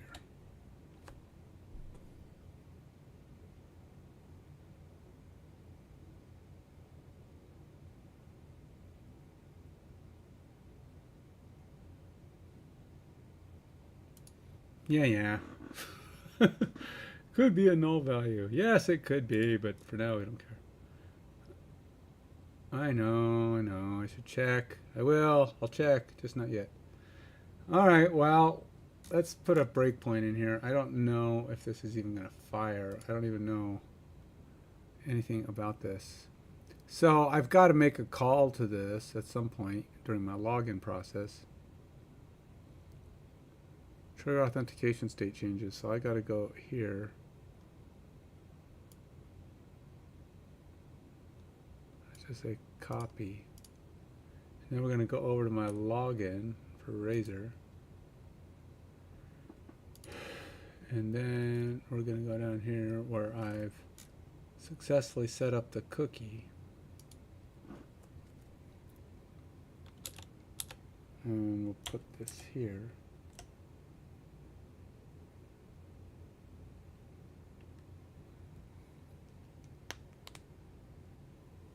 And how do I get the principal in there?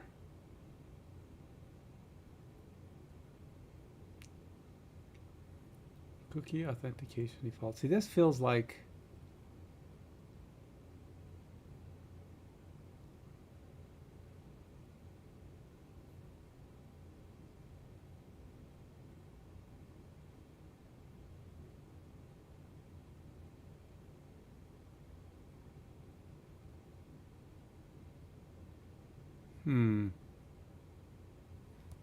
this is weird. This is just some weird stuff. I told you, it's Blazor's authentication mechanisms are weird. So much crap. Where's principle in all this?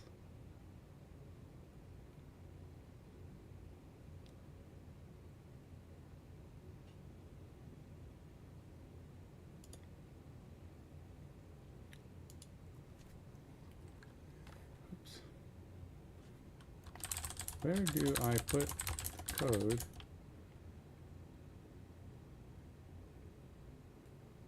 for step 5 in my login?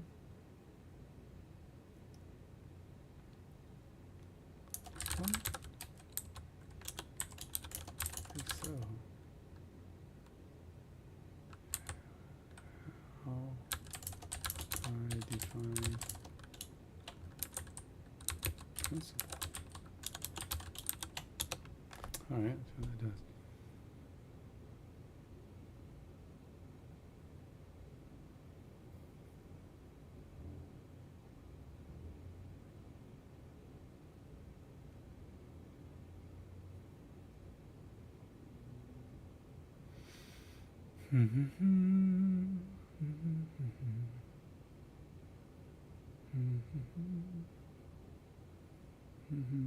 All right, so this is doing my login stuff. So that's kind of like, here we are, login user. It's handle login, whatever. Post JSON async, API auth login, we're good there.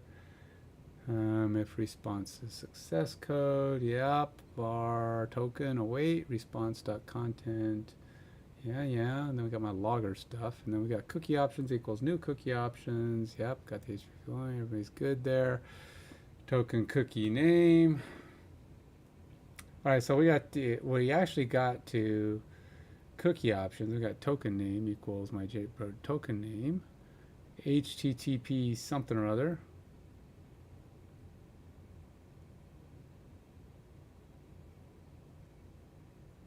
Dot response dot cookies append token cookie name token cookie options. I'm using a little bit different layout here. Response dot cookies. It is the same, but I'm using accessor. Append token cookie options. Then we have the claims bit, which I am not doing down here. And then we have await. Oh, so he's doing that after. Cookie authentication scheme sign in async.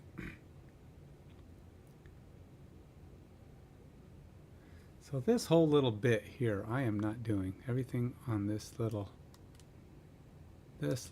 piece is not happening on my code. And it's doing it right in the middle here.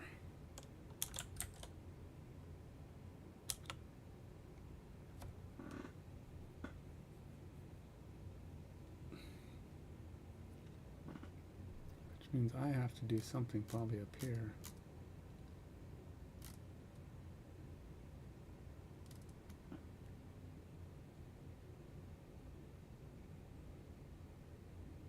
Authentication state provider. I'm going to need that guy.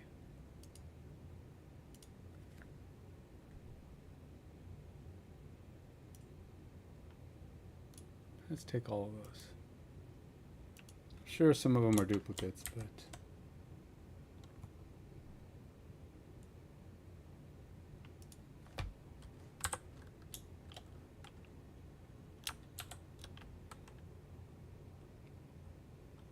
holy moly.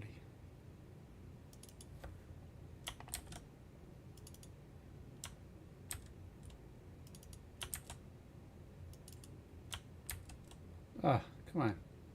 Copy the whole thing.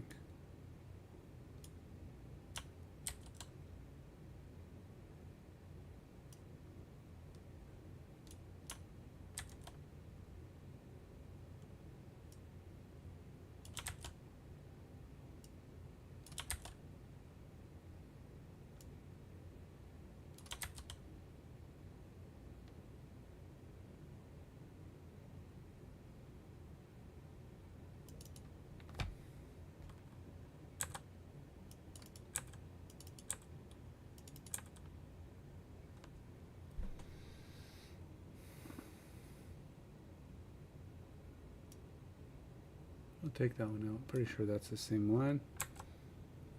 Got navigation manager, probably the same one.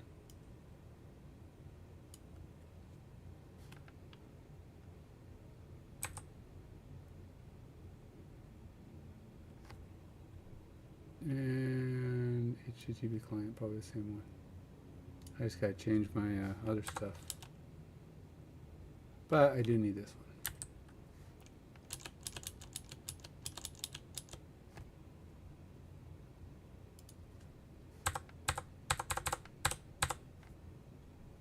Alright.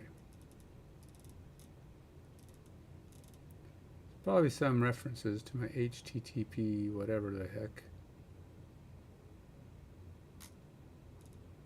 It's probably calling it HTTP client. And I'm just calling it HTTP.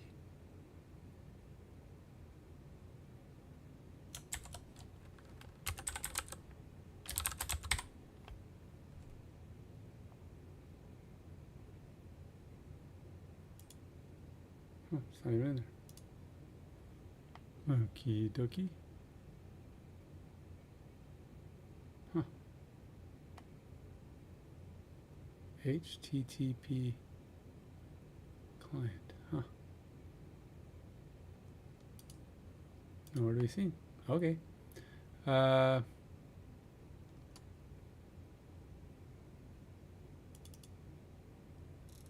So it probably exists fine.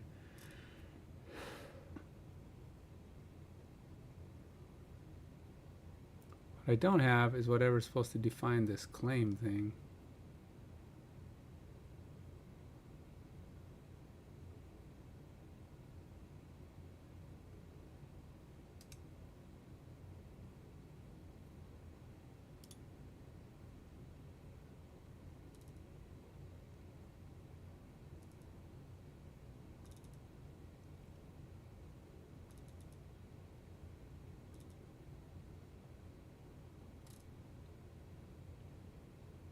Okay.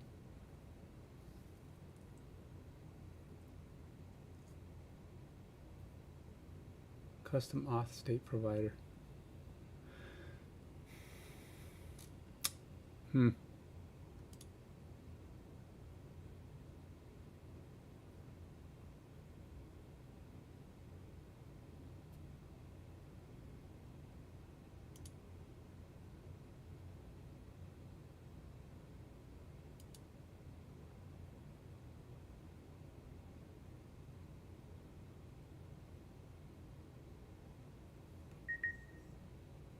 Token cookie name must contain a non-null value when existing constructor. Consider declaring the field as nullable.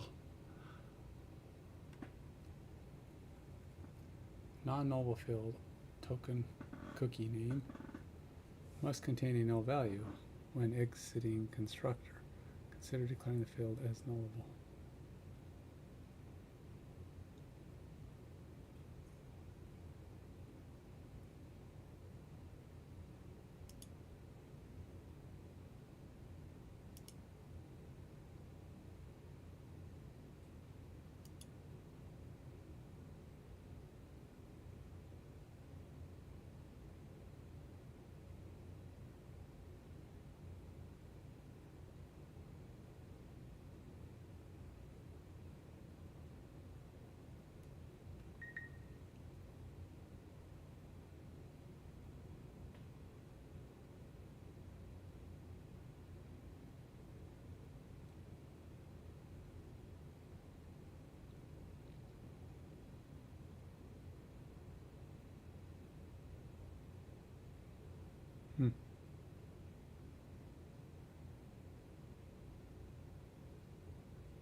Okay.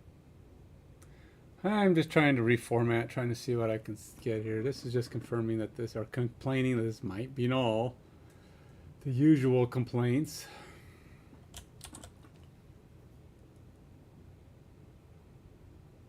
Possible null reference again. That's it for those. That's the only complaints there. Possible null references are typically warnings that don't generally break anything.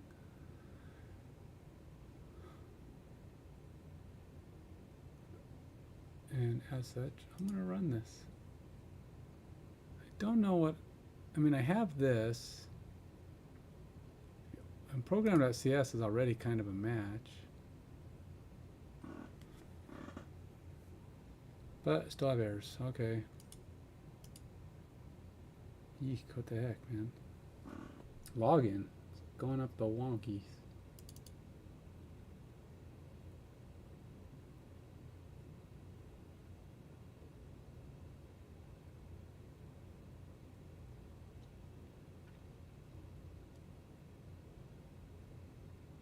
What is this?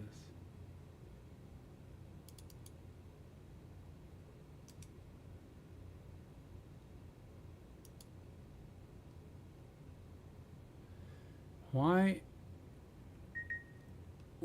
is my login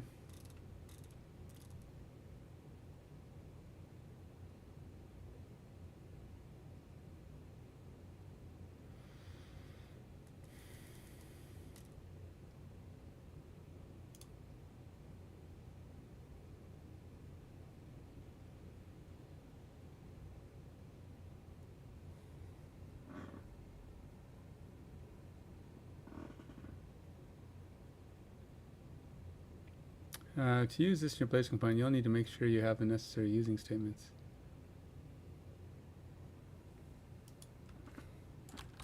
My login component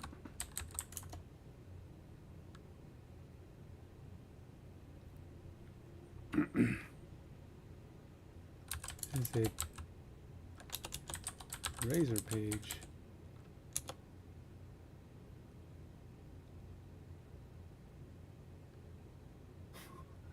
It's like, yeah, so? It's like, what's your point?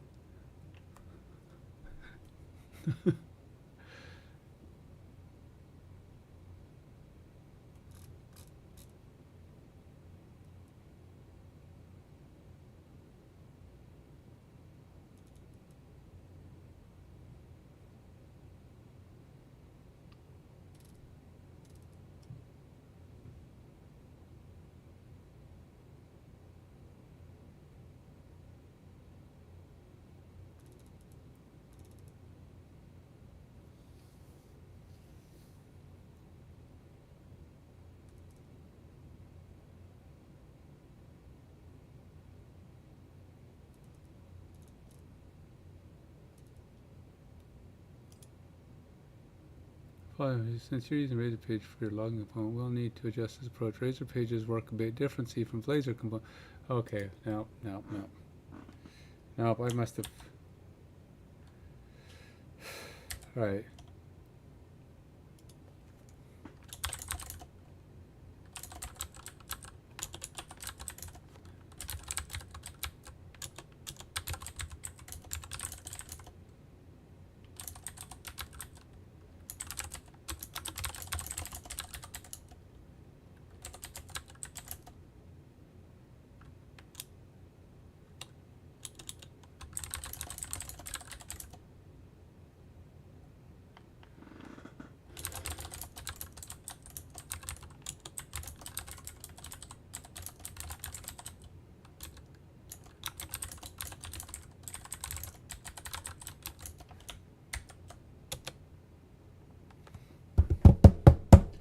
You know, you gotta be crystal clear with the chats. Chat GPTs.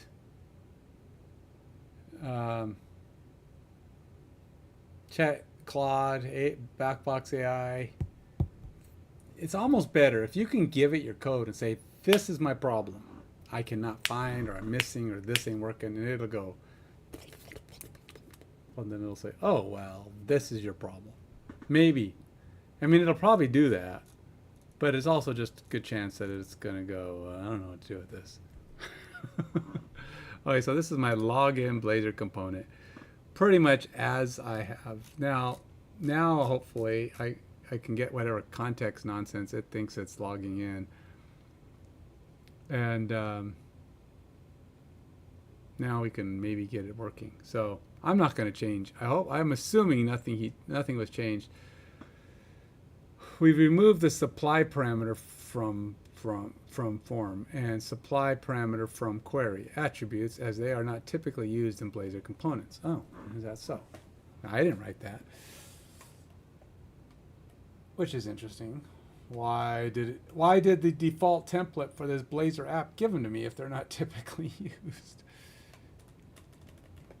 Instead, we're using Accessor for server-side operations and IJS runtime for client-side operations. We've added error handling and display for login failures. Okay. The login user method has been updated to work asynchronously and handle the authentication process properly. Instead of directly manipulating cookies, we're using JavaScript interrupt to set the cookie. You'll need to add a JavaScript function to handle this. We're doing this, and you need to write code to make that happen. What? You'll need to add JavaScript function to handle this. What? Function set cookie expires if days. Document cookie name.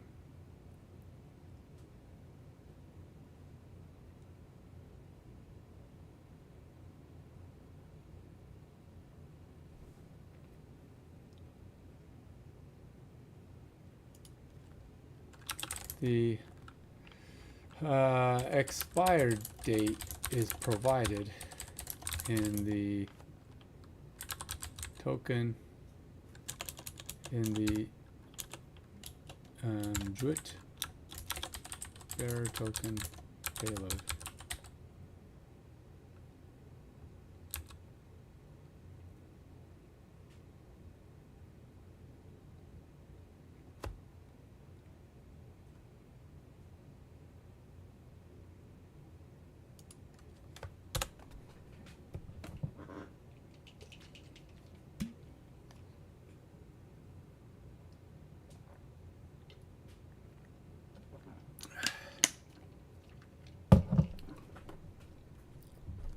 All right, now let's see what it says. Since the expiration date is provided in the payload, blah, blah, blah, blah, use it for the cookie. Let's update the login process to incorporate this.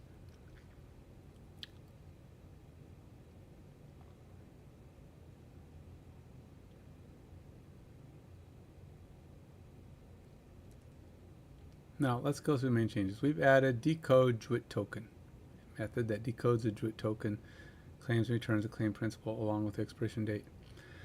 Okay, so let's go ahead, and I'll have to walk through this because I honestly don't believe it's going to be what I want exactly. Because I already have some of this stuff. Remember, it thinks it's trying to make me write it, according to its beliefs. I am of this feeling that this has got a lot of crap. But let's go down here.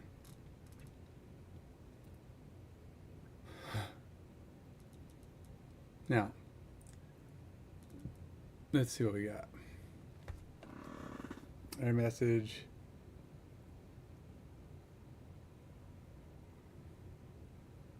Cascading parameter. It's not doing that stuff, huh?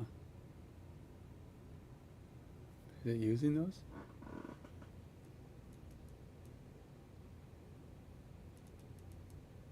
This is doing a lot of stuff. Ugh. Just hurts to see it adding. Look at all the code it's doing to try to make this work. It just feels like, so much more complex. I'm telling you, man. So much more complex. It's just driving me bonkers.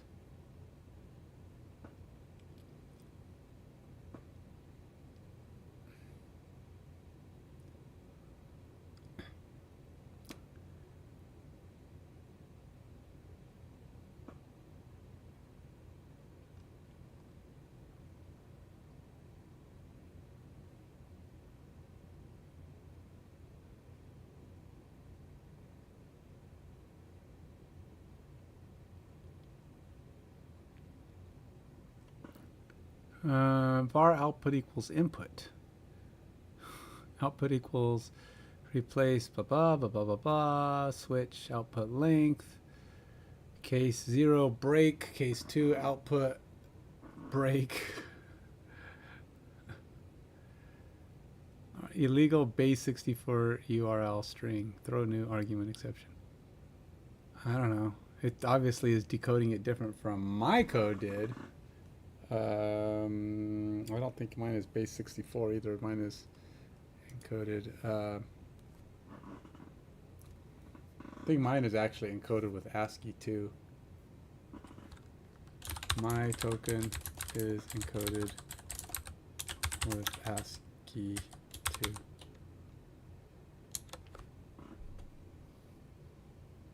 Is it ASCII 2 or ASC 2? Because it's not ASCII, right?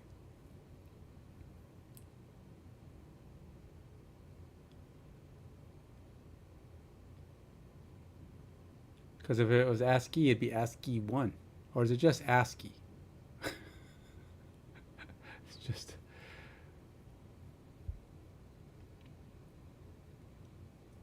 Okay, so this actually simplified things a little bit, because now it's not decoding weird.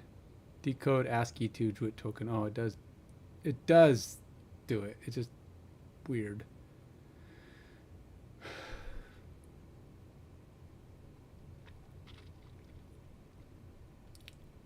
I have a decode function already. I mean, I don't need to do this, but I'm still looking at it because I want to see what it's going to do with it and how it works. All right.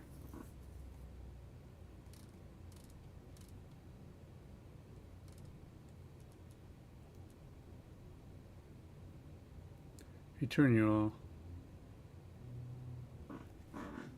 Protected override void on initialize. Return URL equals navigation manager query string return URL. Am I even doing that? No. I mean, I do have a return URL. It's down here, navigate to. But they're just defining it up here. Why? I don't know. Let's see. Here are key changes. We've renamed the decoding method to whatever.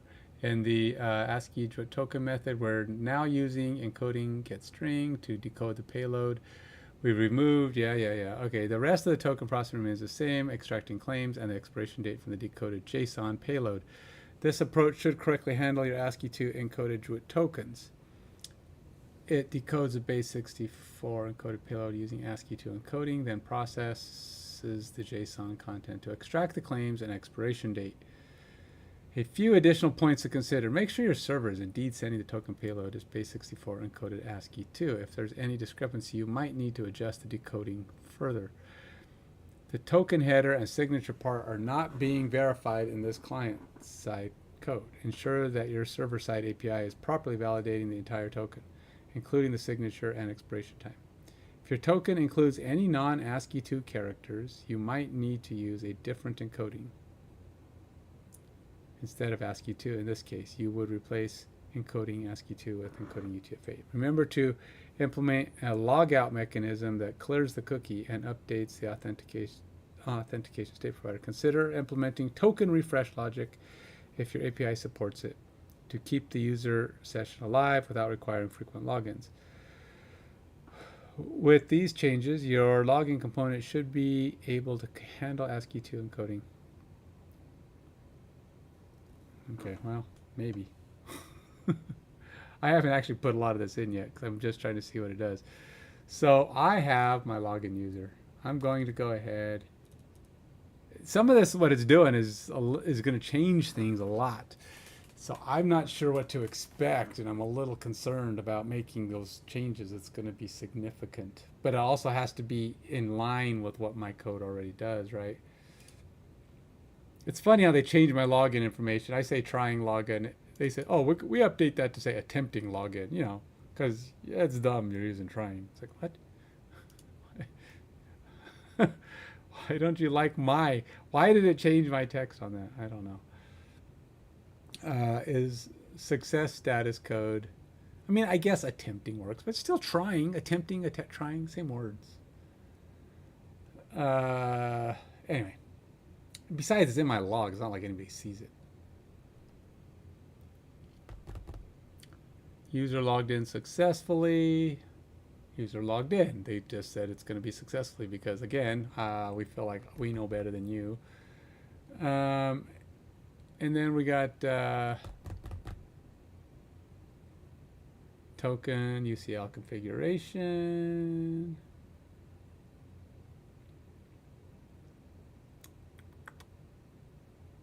It's kind of hard to follow this. Okay, so token await response read string async login successfully. Da-da. And then we've got token name UCL configuration get setting. This is different.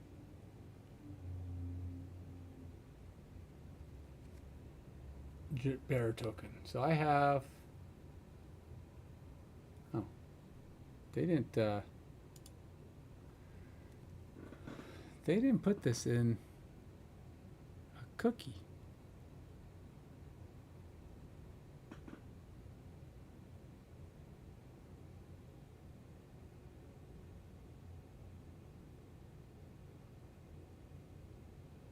Huh. Where are they putting the thing? Because I'm putting it in a cookie. I got cookie options, new cookie options, secure, true, and then we get this, and then we say cookie.append. Are they doing that?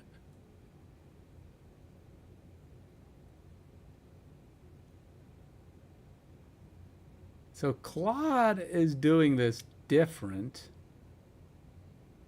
and I'm curious as to why, because it does make a lot of changes to my code. Now I have to go back up here and see why.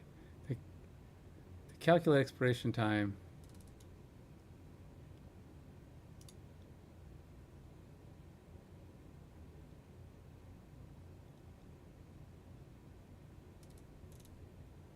So they have JS runtime.invoke void async set cookie, and then I'm doing over here HTTP context.response.cookies.append. Why are they doing it that way, and why are they different? Why did Claude feel it was necessary to rewrite what I had? I get it if it's better, but it's not telling me it's better. It just did it. Claims principal along with expiration date. The login user method now uses decode true token method. Calculate expiration time. They added. You'll need to update your cookie expiration matches. We're using the claims from Druid to create the claims principal, ensuring consistency between the token and the application's understanding of the user's identity and roles. We're not storing any sensitive information client side beyond the Druid itself, which is secured in HTTP only cookie. Remember to handle token refresh. Yeah.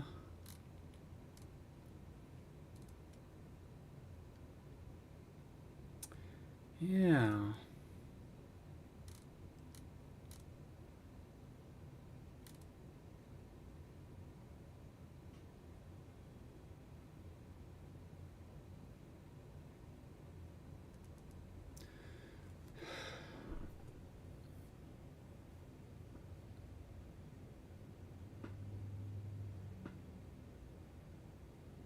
When you adjust the authentication process, work with Blazor's asynchronous nature, you'll need to handle the HTTP context different.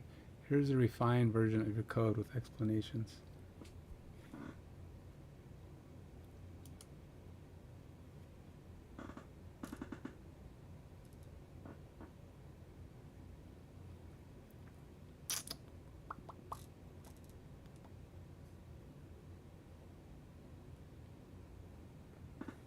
I don't know why I felt the need to do it this way. I guess I can do it that way. But let's go ahead and use some of this. I'm going to probably use most of it. I just trying to, first I want to understand what I'm doing before I try to rewrite, before I just take it at face value.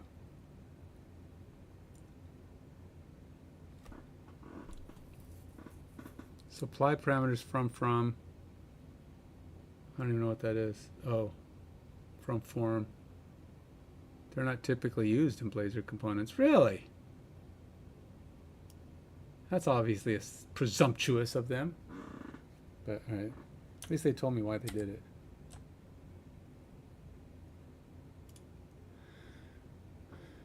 All right, and then down here we have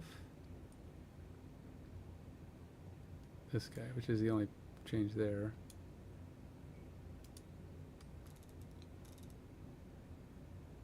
I don't really, care. Variables are nice, though. It is a hard-coded value that's, you don't want to be buried in the code, so it's nice to have it outside of the code.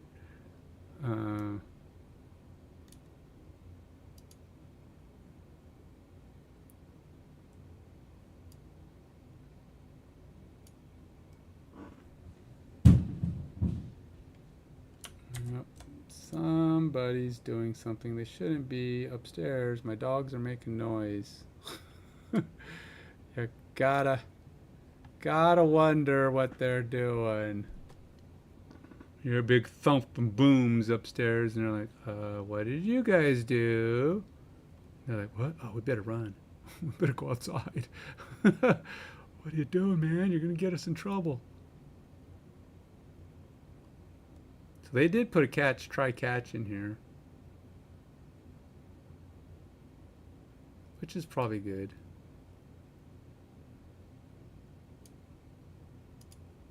So I'll go ahead and do a try catch here. And then we're going to go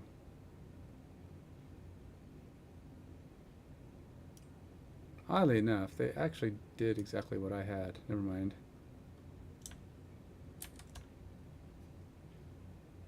Because that's after the navigation. Navigation URL.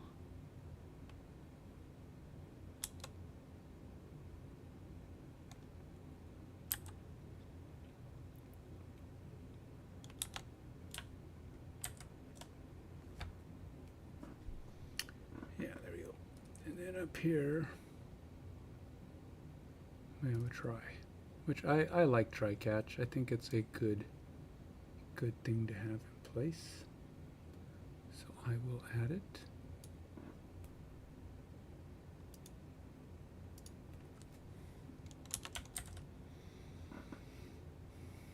Okay, so oops, nope, did that wrong.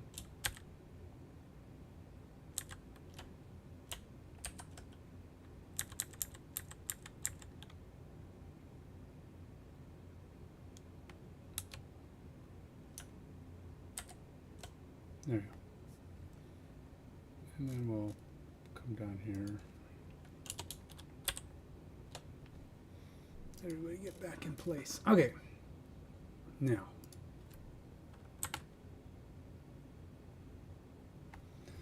Okay, so we got login information. We got the trying to log in.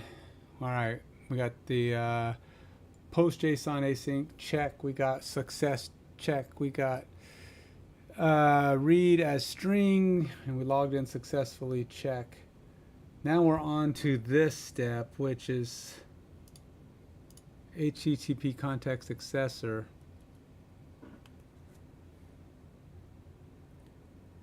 Which is a little bit different. They're looking for token name, which they are checking for the null or empty, which is good. Do I have a check for null or empty? Probably not. It's not complaining about it, but that's also doing it slightly different. I still think it's funny that they keep changing my names of variables.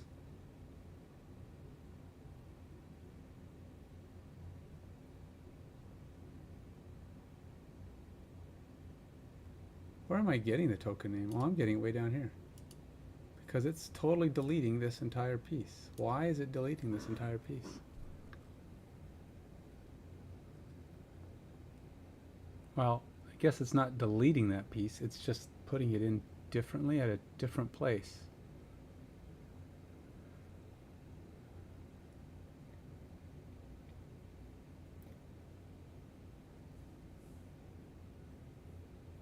oh, my cookie options are HTTP only true and secure true. Theirs aren't set. It just says token 60 true.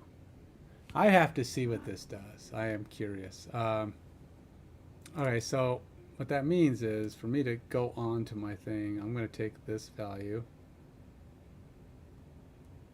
I mean, essentially, they're just dumping all of this. I don't know why. Probably because they're not doing cookie options. Let's see what theirs says. JavaScript runtime. I don't know why we're doing it this way. Does it say why they're doing that? Yeah, JavaScript runtime. The HTTP context is not directly accessible in Blazor components. Instead, we're using HTTP accessor for server-side operations. Yes.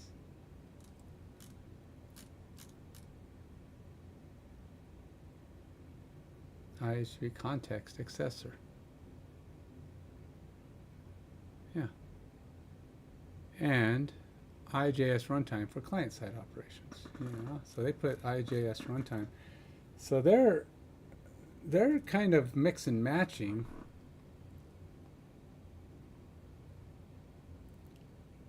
We've added handlers and displays for login failures. The login user method has been updated to work asynchronously and handle the authentication process properly. I know it's broken, so it's like whatever. I mean, I was logging in and successfully writing this to a cookie, by the way. So I'm rewriting a working scenario to apply their stuff.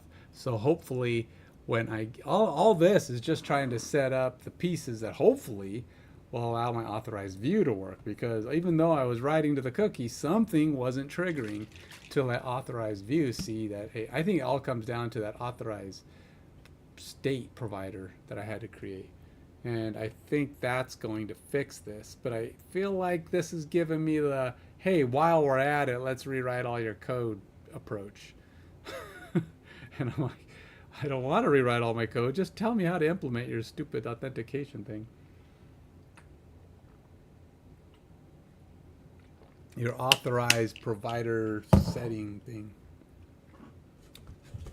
What time is it? 3:40.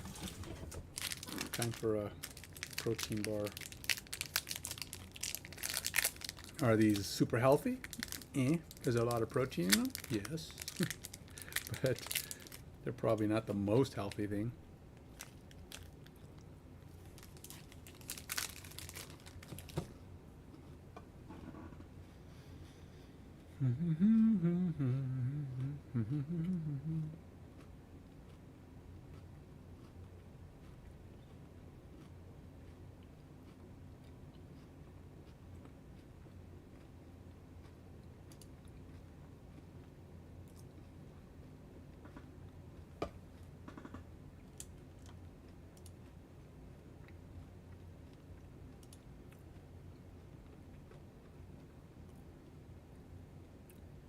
I mean, the one thing, it's like I feel like I could leave what I have, but I'm curious how this claims thing works.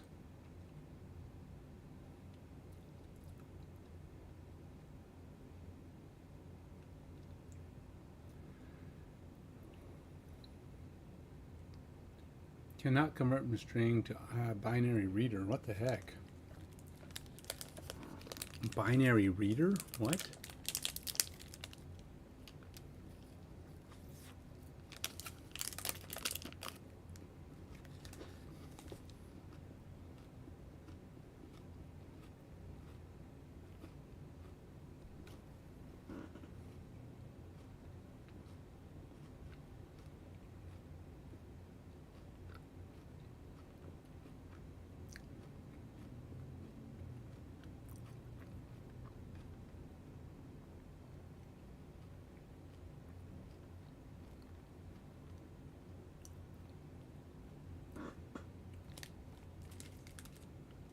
So what is a claim? I don't know what these claim items are.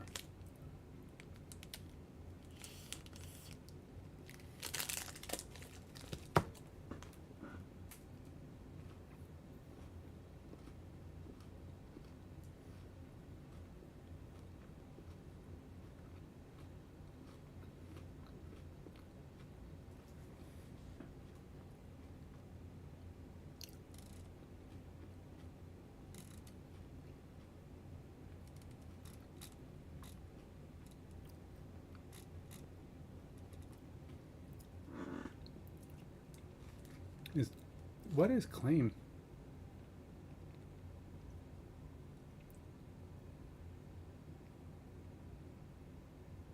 Cannot convert from string to IM.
So this is under principal.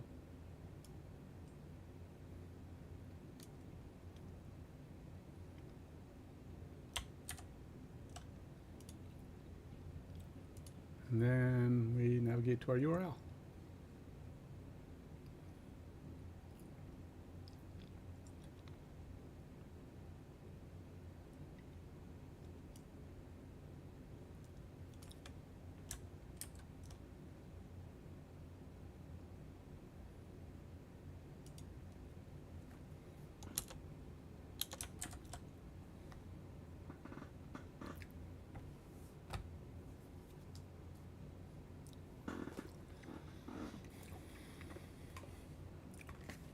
Okay, what is the problem here?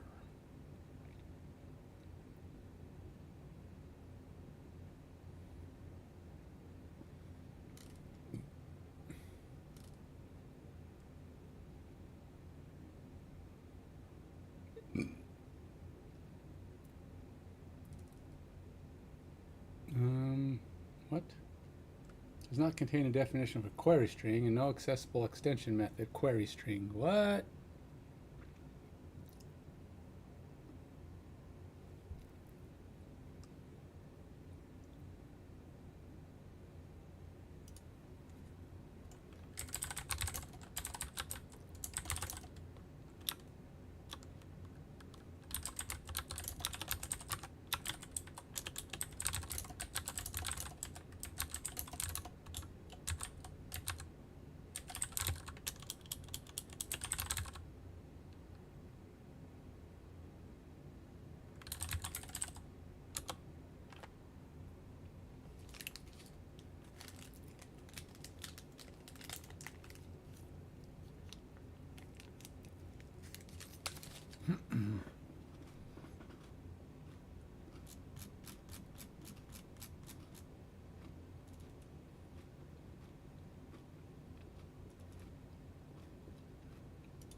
Oh, am I like blocked out now?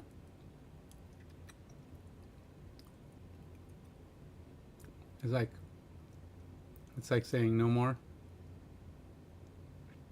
I have one message left until 7 p.m.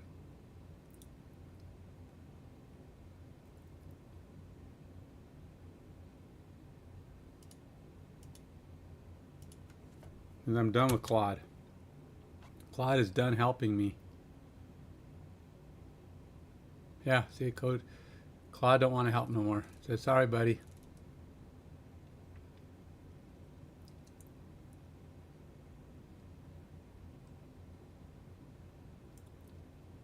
Says I'm tired of answering your questions. You're gonna have to give me a break. Come back at 7. It's like, oh, well, fine. Be that way.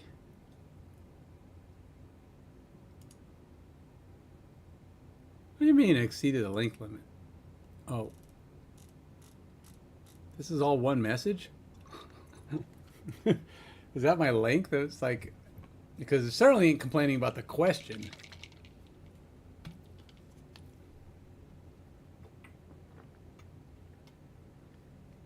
There's no way that's too long. I mean, it's only a sentence and a half long. So, okay. Let's go see what ChatGPT wants to say about this. I go back and forth, man. Why is this still saying I'm logged out? I'm not logged out. Log me back in.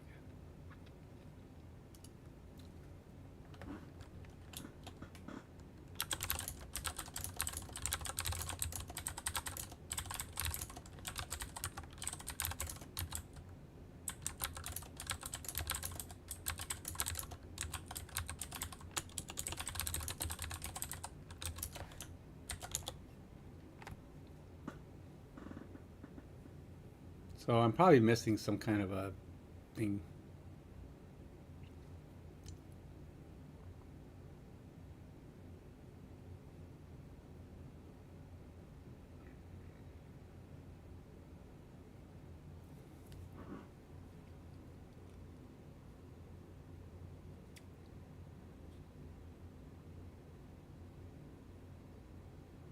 Oh, so it doesn't exist, and so it's writing me code to make it exist. Get query string parameter, return URL, and then it's just going to rewrite it for me.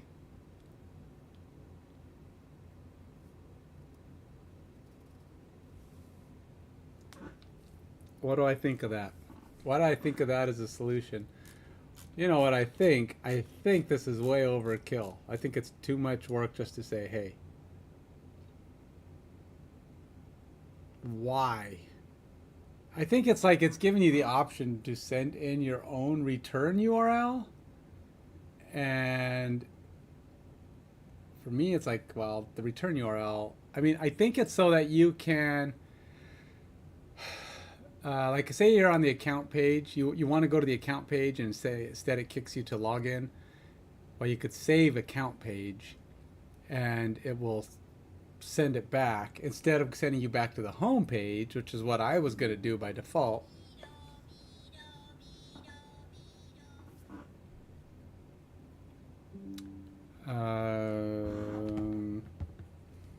Hopefully she did, but hold on.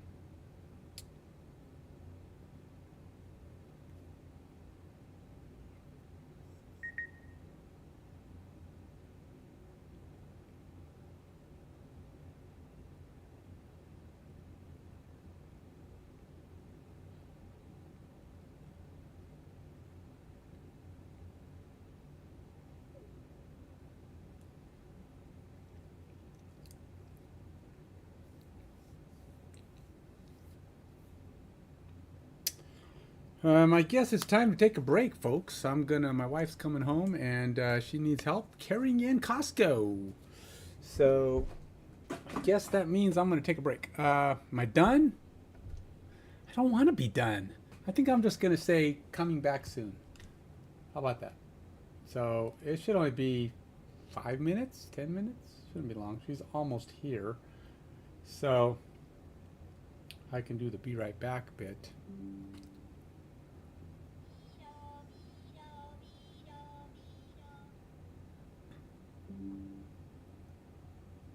Wait, didn't we just get...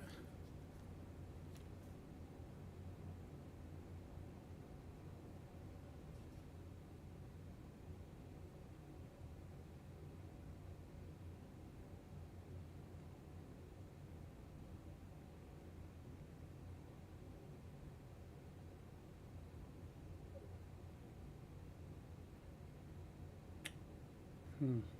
Hmm.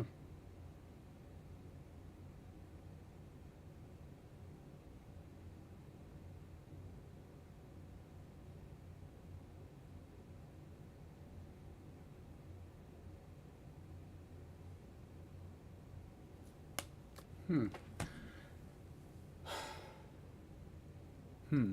Right, be right back. was going to try to do one more thing, but I don't have time. So, see you soon.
Okay, so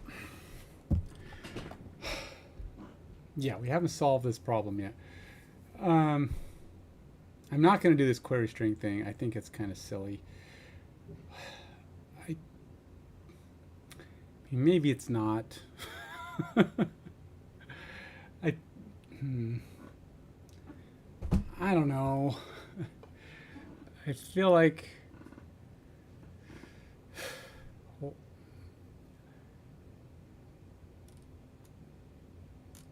it obviously doesn't exist. I could do something like this where you create a thing that's going to go URI, navigation manager, URI, query params, parse query. If query params that get, try get value key, out bar value, return value.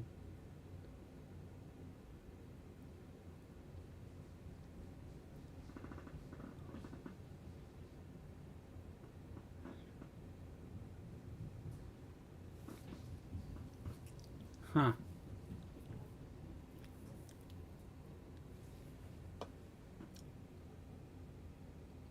So we have that's the key, return URL, whatever we're passing. I think it's got potential.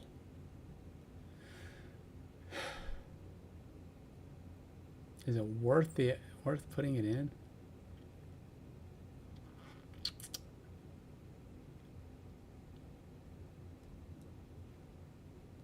All right, fine.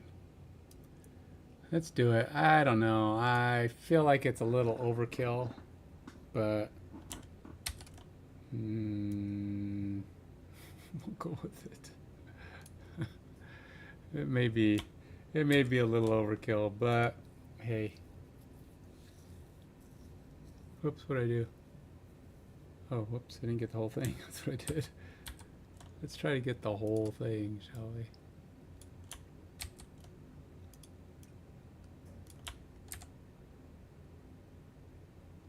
Ugh, come on.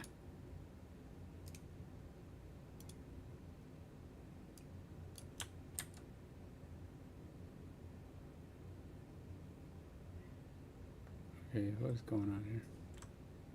Oops, now I have it twice.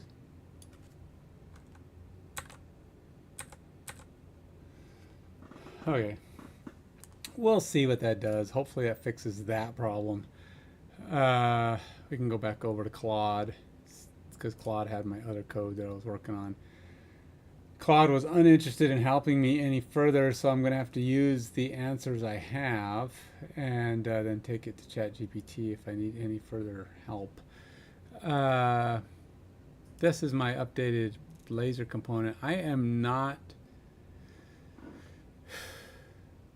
convinced on how this is all coming together, to be honest, folks. It looks funky to me.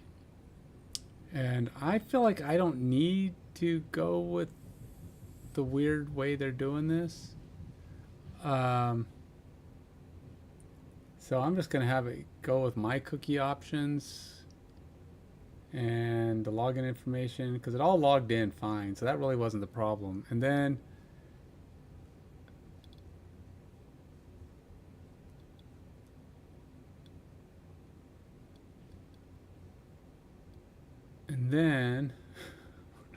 I'm trying to figure out where this is going. Where are we going from here, man? So this one's not, at the end I got this final one here that doesn't actually use my decoding. Failed to decode. Oh, it's doing decode ASCII token principal. Failed to decode token, error message, login failed.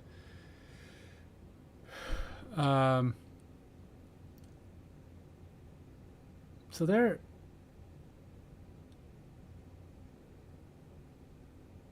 It's just so weird. Why are we doing it this way?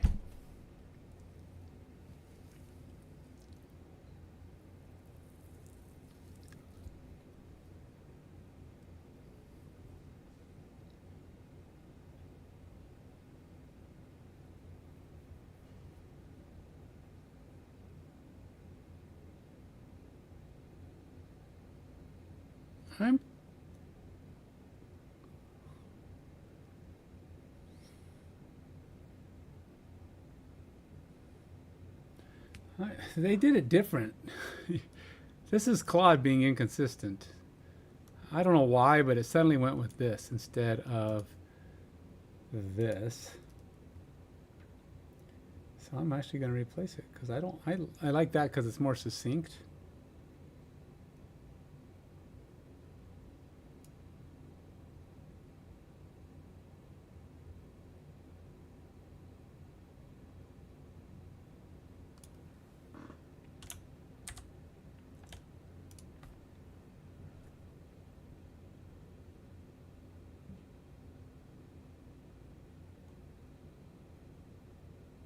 I don't understand why it thinks it's impossible null reference, because right now I've got if we have this, else it's going to return the empty string, or it's going to return the base string, so that shouldn't ever come back null. I don't know why it thinks it's possibly a null. And it does not ask a null, so I don't know why it's.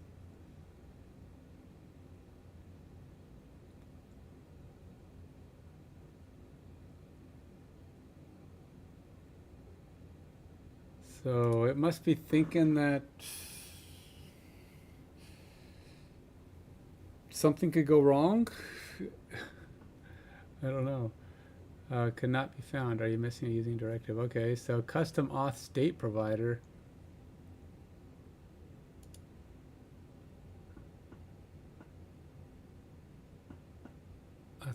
Authentication state provider is custom auth state provider.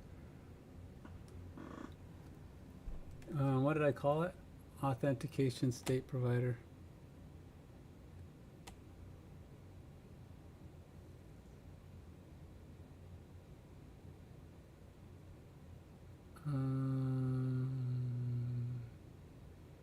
Okay, let's go back to, I don't know. Is custom auth state provider supposed to be a type?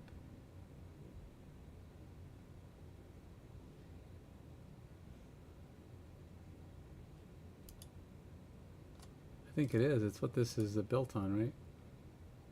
Custom auth state provider, yeah.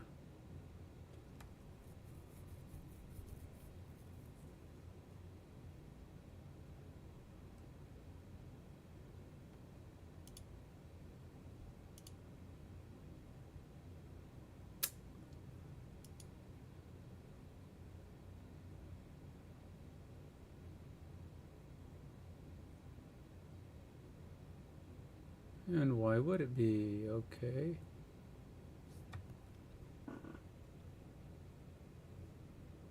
All right, so I think I have to take my get auth user email.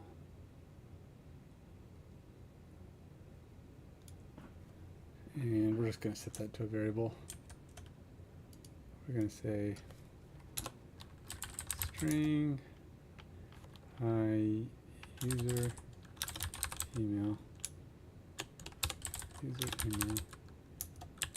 equals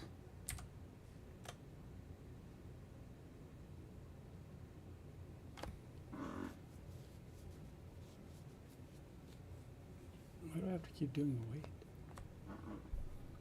All right.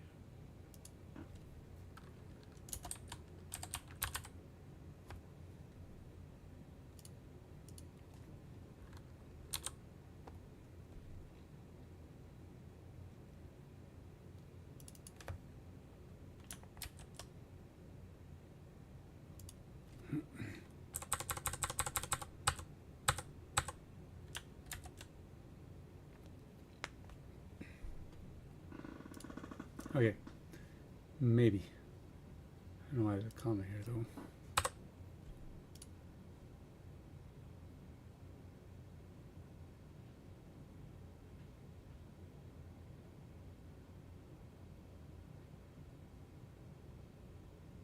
What? Get authentication state async creates a new instance of claim which is never used.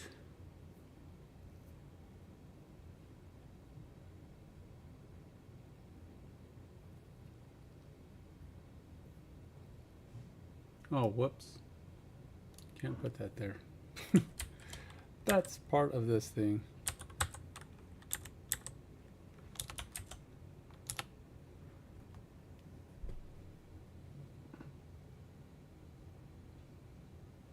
There we go.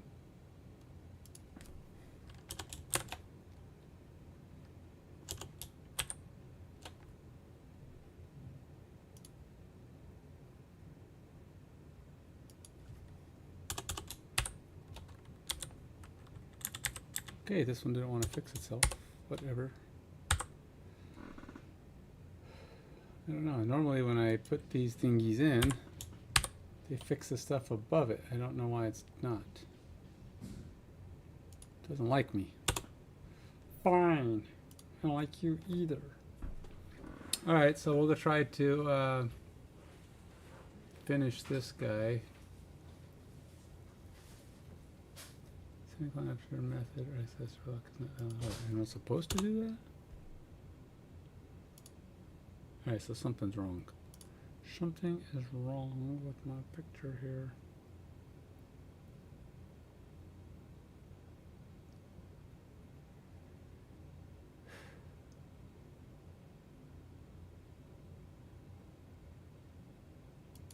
And it took away this comma thing, and then everything went wonky on me.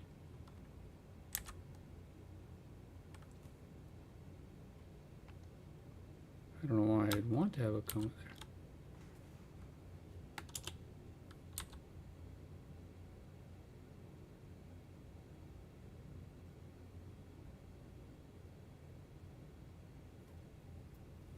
Yeah, I don't know what's going on here, to be honest.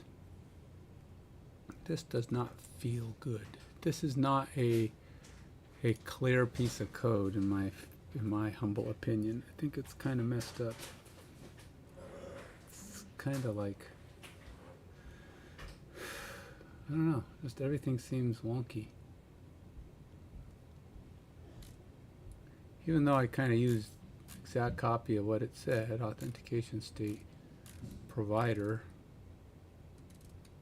it kind of created a weird thing. It's not very fixed. Right, so I do this.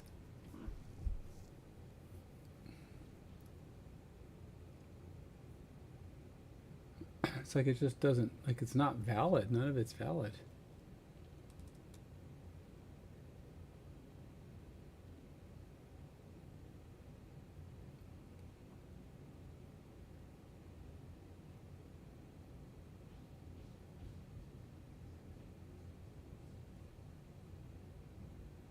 That describes the current user, a task that when resolved. Not all code paths return a value.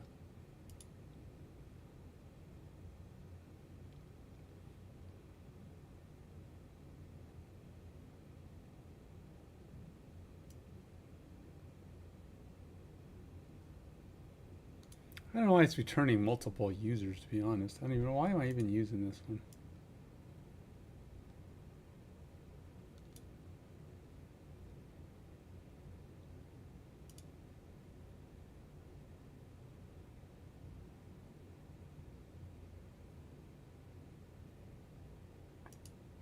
I don't know.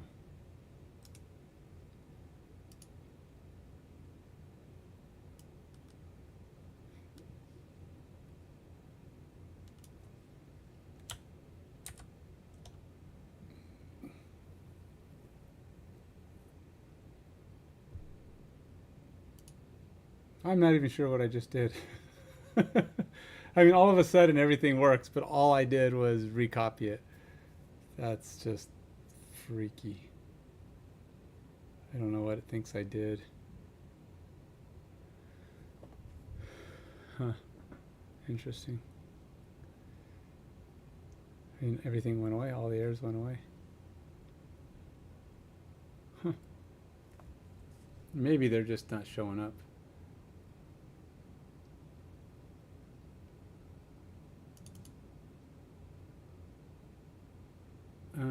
Let's build.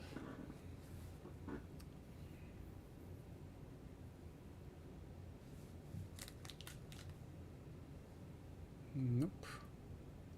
Still not good. Got less errors though, whatever it is.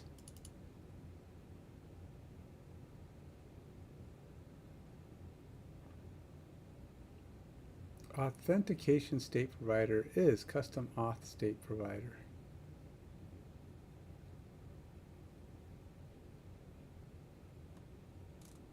So is this supposed to have like a reference to custom auth state provider?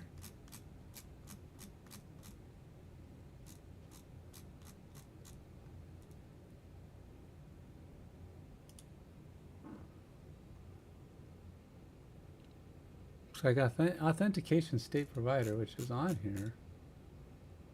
Authentication state provider at inject. I have a bunch of usings here. Is there one that I'm missing? 3, 6, 7, 8, 3, 6, 7, no, same ones. Text, JSON, data. Huh.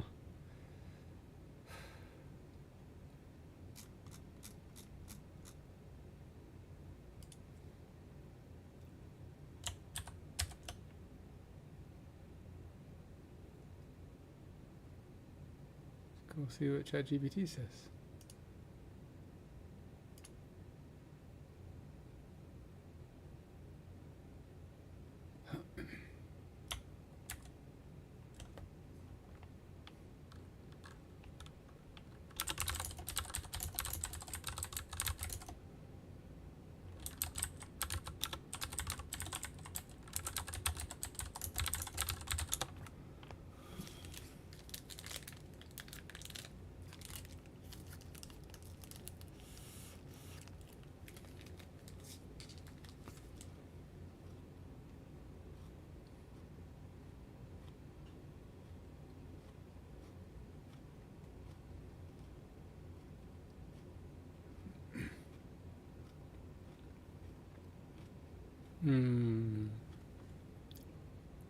Did not tell me to do that.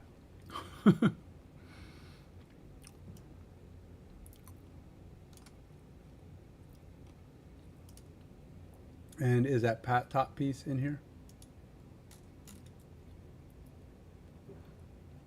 Components.authorization. Nope.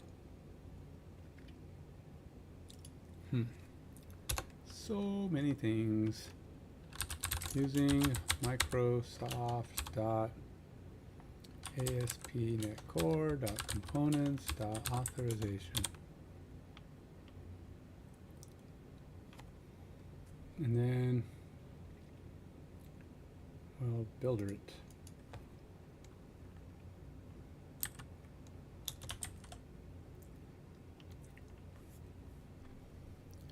Register.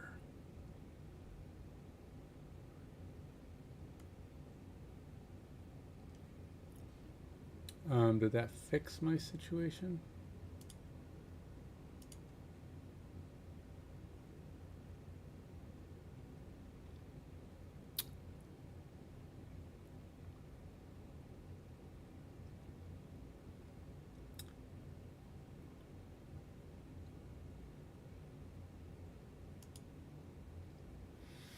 It's just so weird because it feels like this is a really buggy piece of code that Claude gave me. And I'm trying to solve all these little bugs. The type namespace. Well, maybe.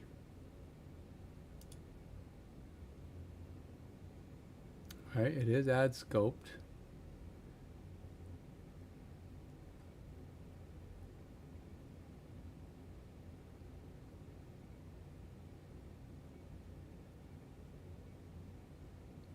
Okay, that's not right because my authentication state provider custom auth state provider.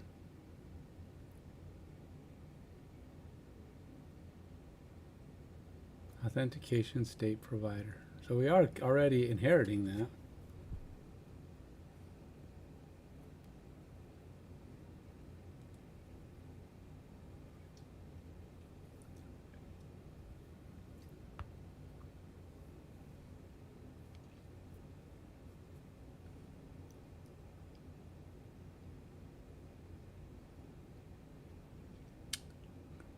Program register in program.cs. Microsoft.asp components authorization.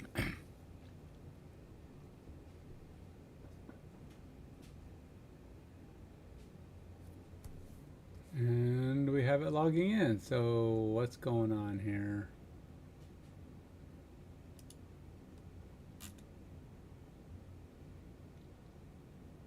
If authentication state provider is custom auth state provider, which is dumb because why am I? Of course it is.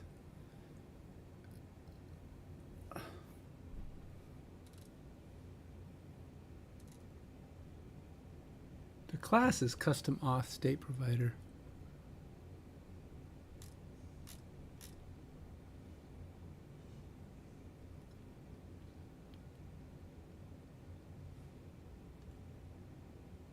Inject authentication state provider.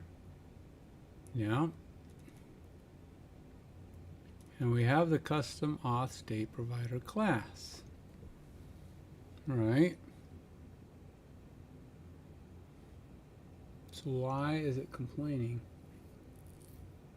Well, let's see. Let's go ahead and try and run it. Maybe now that it's registered, that error will go away. Oops, doesn't look good.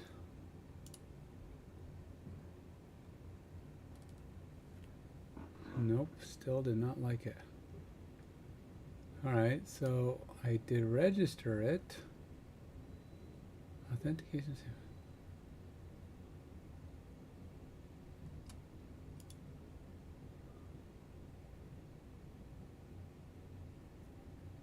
Builder.services.add authorization core. Did I do that?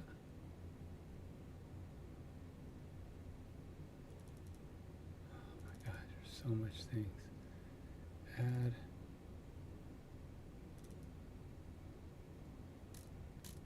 Okay. This is just. I gotta say, I do not recommend this to anybody. It's just like. This is just too much junk. Services add authorization. Authentication or authorization? Authorization core.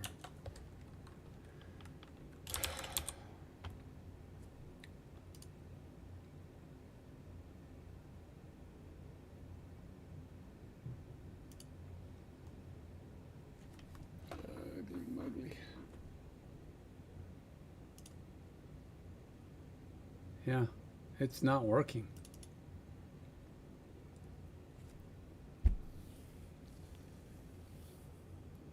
Even, and I have it injected in here. There it is, inject authentication state provider.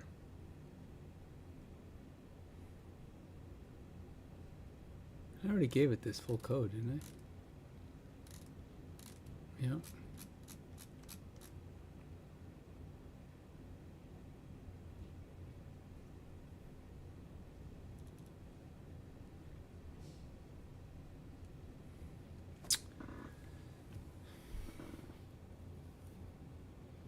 After you define class, you must register it in the DI container bonuses or using components authorization.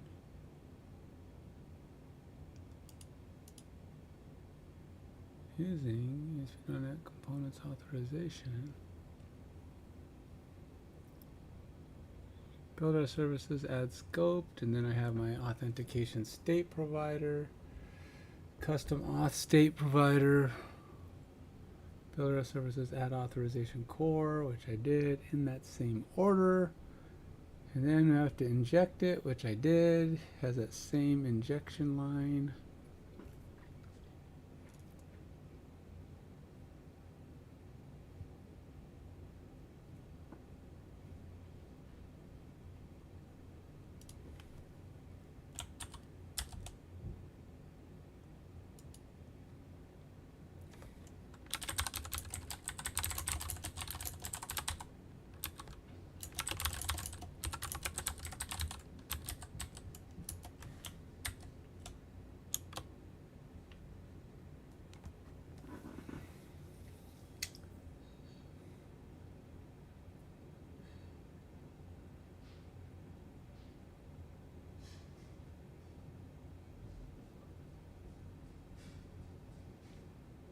Sorry.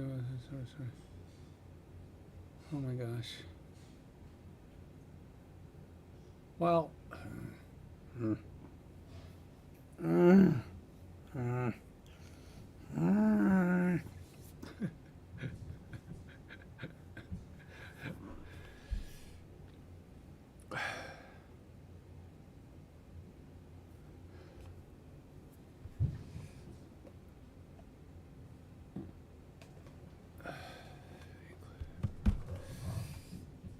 Trying to stretch out my back. My back is getting all wonky. Don't check the namespace file path for custom mouse over the file containing. Yes, so we already have it. If the class exists in another folder.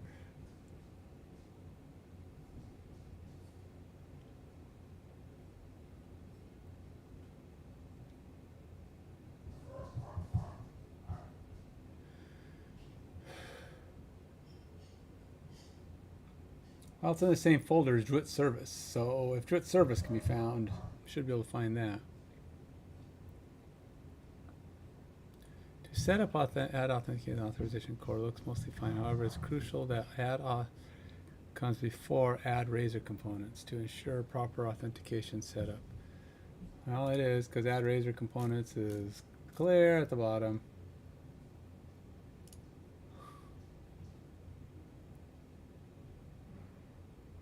Set up add authentication and add authorization core. Wait, where is add Blazor components? It's right here. Yeah, it's way before, or way after, like it's supposed to be. In Blazor components, ensure you're injecting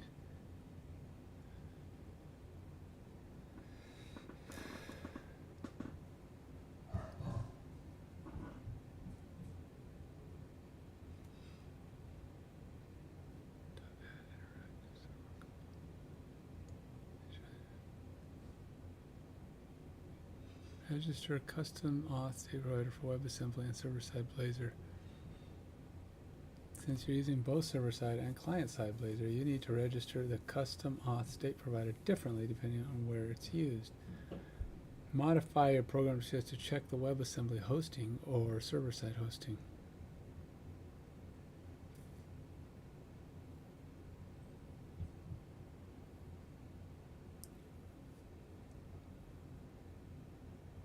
How do you know? How does it know that I'm doing both? But I mean, I am doing both, but how does it know I'm doing both?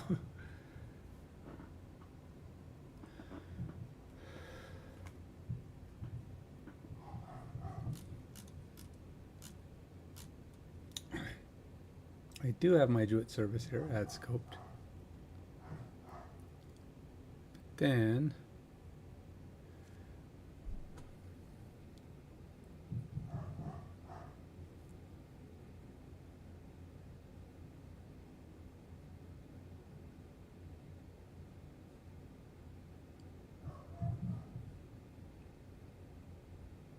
it's kind of weird because those are the exact same two lines. Builder.services.add scoped on exactly the same thing.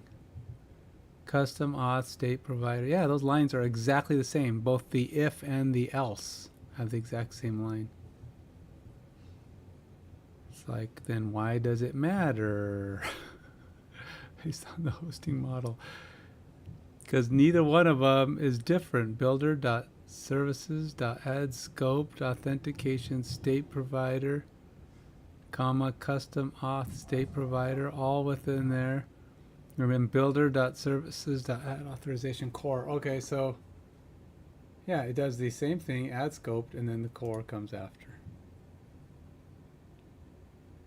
I don't see how that did anything.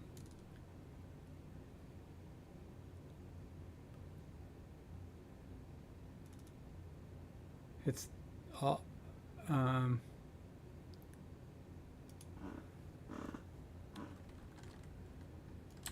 seems the if and else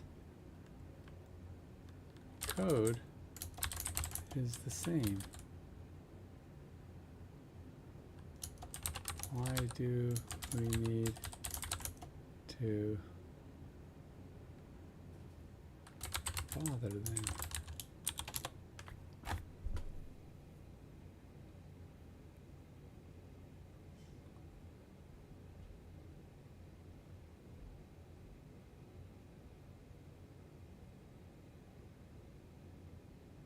Okay, so you didn't provide any change, in other words. No, it does not.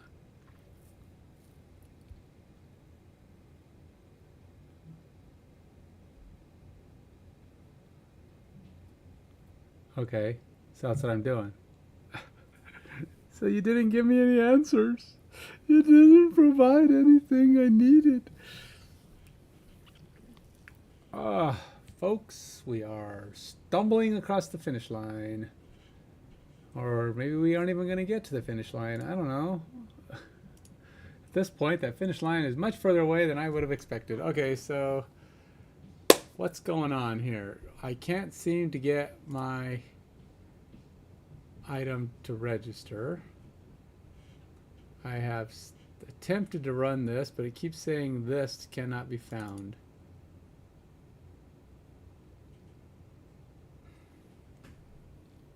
Not to mention, principal and return URL are showing up as not, so it didn't even identify those for me, stupid Claude. Claude gave me code that's not even valid. Claude tells me, put these in, principal and, well, I don't know what the heck, return URL is not, oh, that's just complaining about that, but principal here, where's principal supposed to be defined at? Is it defined, where's principal?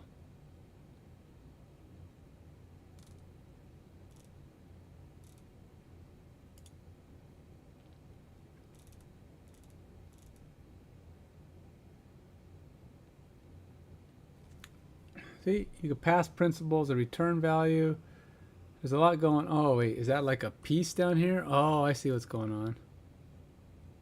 Sheesh. So it's got a whole nother section of code that it built.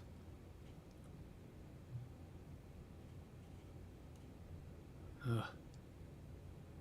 Ugly, muggly, man. I think Claude took me down a rabbit hole and then left me there. It's like, okay, you're here, bye. but I don't know where I'm going. Claude, you're a jerk.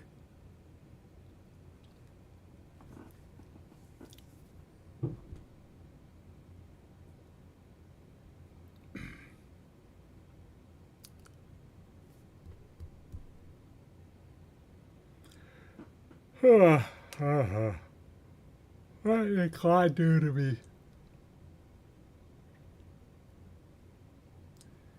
Okay, let's try something else. Let's go back to ChatGPT.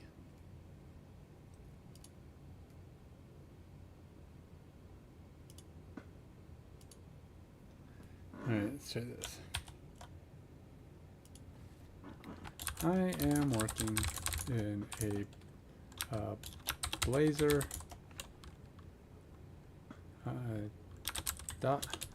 .NET web application. I have a authentication state provider that will set the auth state when user is logged in.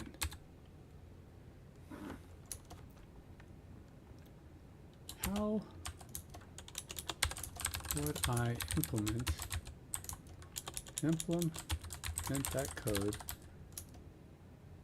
into my login user method? Both are shown below. And then my login user method.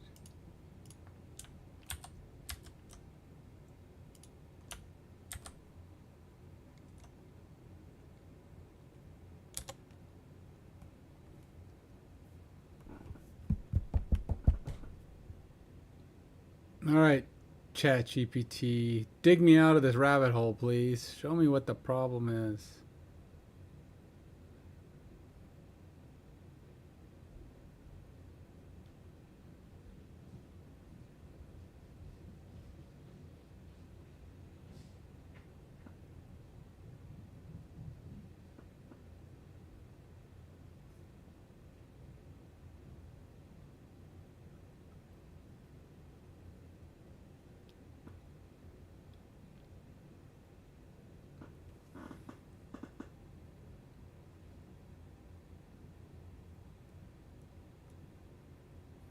Okay, let's go back to my login, see what it says. How's it different?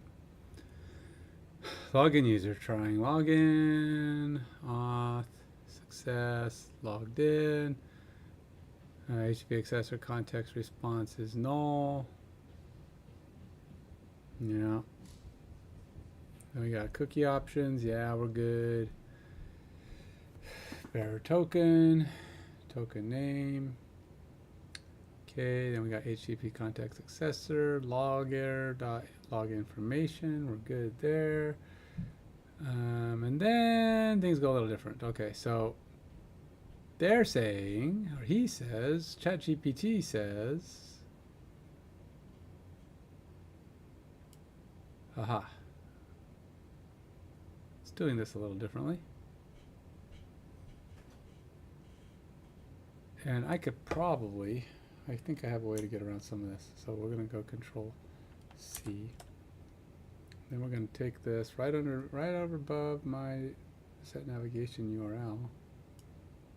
And we're going to plug it in all the way up to logger, right? Token saved to cookie. Yep. That's all we're replacing.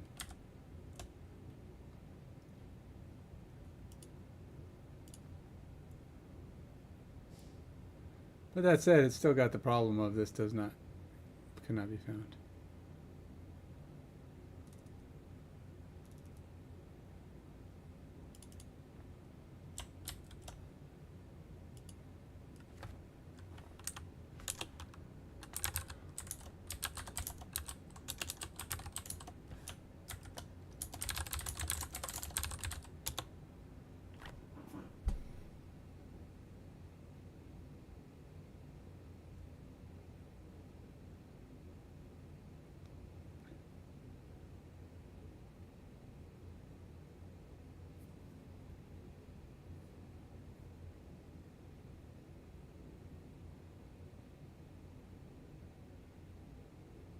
It does look something like that. That's the thing. Custom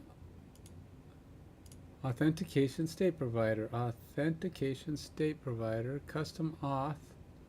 Custom auth state provider. I don't have all these same usings though. Security claims. I don't have this guy. I think that's part of my problem.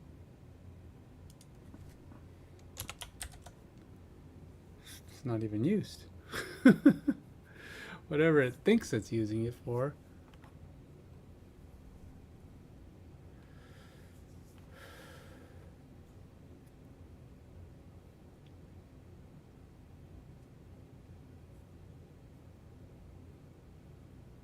I thought it read this, but apparently it didn't. I gave it this code.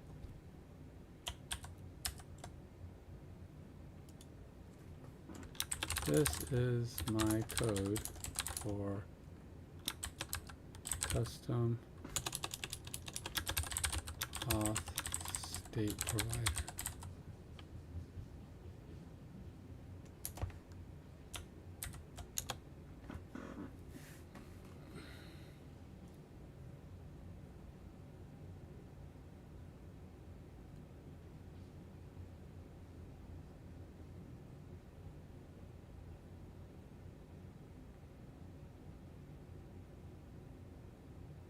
Wait, mine doesn't have a return type.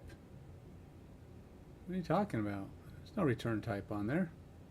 What nonsense are you speakage?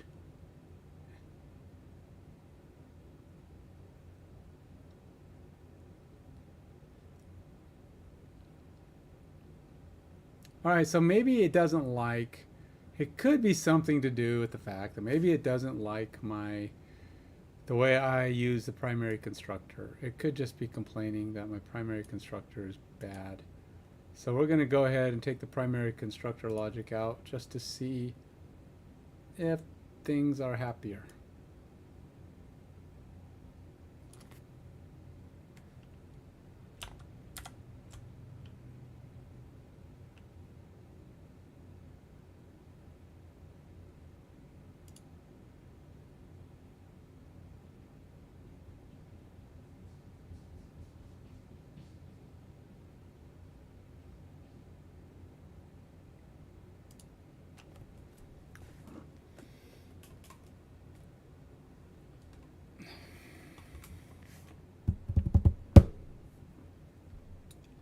All right.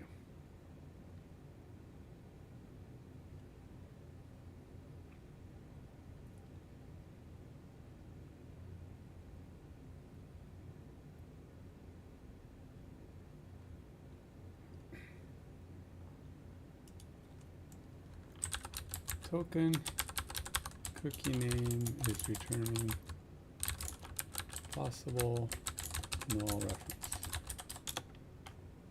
I know this is a dumb thing, but I just want to give you the simple.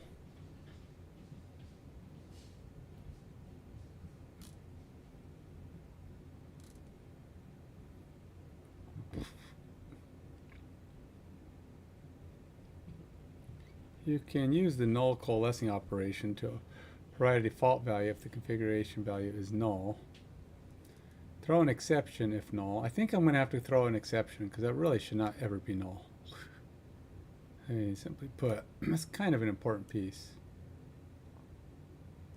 So we're just going to do this.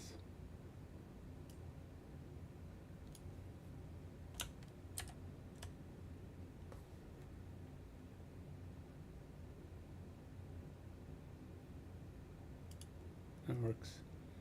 All right, so now we got out of that.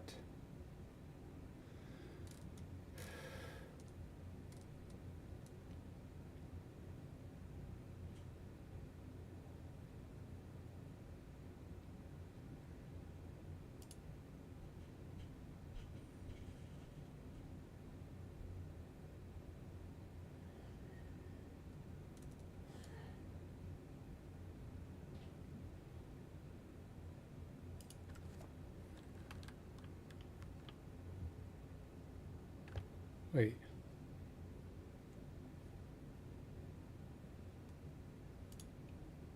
Not sure why, but that one lost its underscore. HTTP context accessor. Okay. It changed my title, my texts. Something. It's reworded them. It's like, oh, this is, we're going to put lowercase in. Grrr. Or uppercase or whatever it did that's different. It did something different.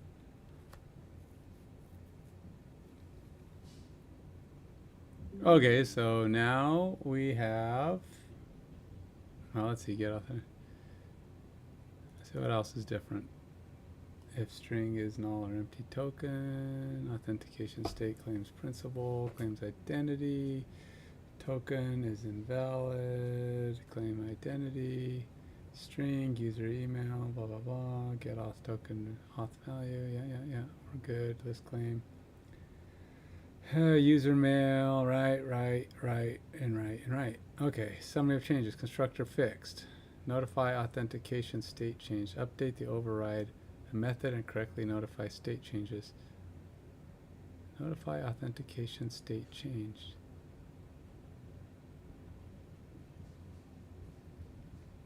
Oh, what did it do there that's different? Notify authentication state change. Get authentication state async. I don't know what it changed there. I don't see any changes. That one looks pretty straightforward. Make sure you're correctly. Okay. Pretty sure it's exactly the same. Add scope, authentication state builder, and custom state. So it looks like it came down to, or according to this, that it's just my constructor. I couldn't use a primary constructor for whatever reason. Did that fix it though? I do not see that it did.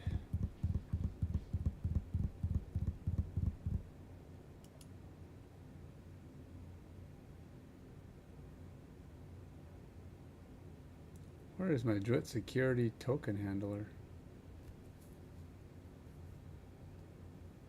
What is that?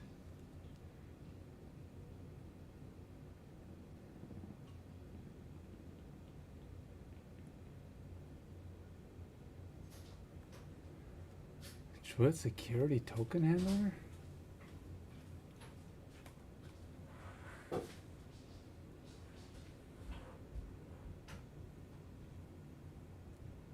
I mean, really, this whole thing is poohoogie. I'm telling you, man, it's poohoogie. You're like, what is poohoogie? You say. Well, I'm telling you, poohoogie is poohoogie. It's junk. It's like, I don't think I need this stuff. Druid token, token how to read Druid token, claims, Druid token claims dot to list. Because, like,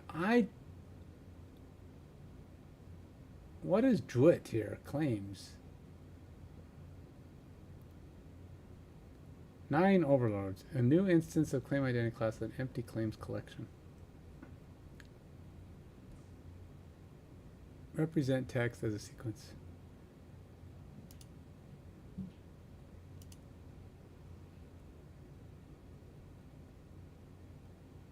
Druid token dot claims to list. Read Druid token.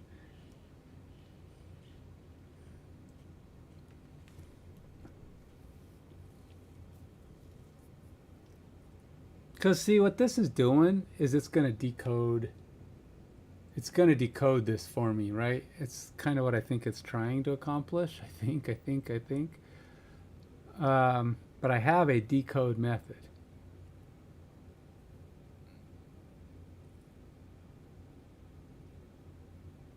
This is actually different though, huh? So, wait a minute. I'm not looking at the same page though. Let's make sure I'm looking at the same page. Is this my login? Login user, okay. So we got Druid security and token handler. Where is Druid security token handler? Is that like a method it's going to expect me to write?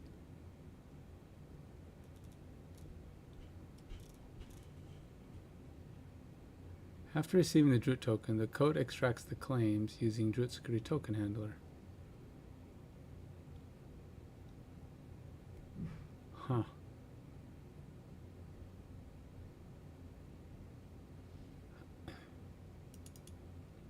Am I supposed to like have a using that pulls that out? What is Druid security token handler? Is that a thing down here? Nope.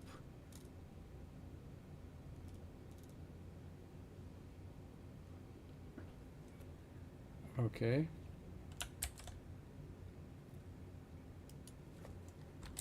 I need an error that says does not exist.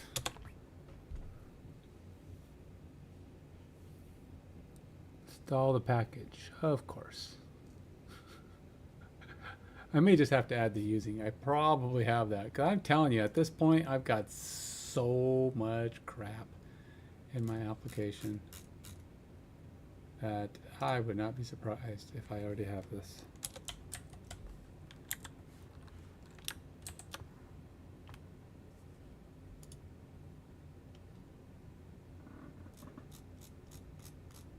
Now it's possible I don't, but see, there it is.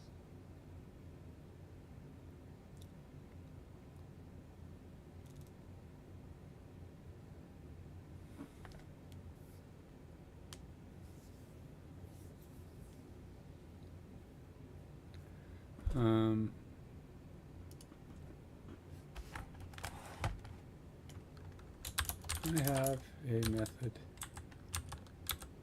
already that handles validation and decoding inside my Druid service component.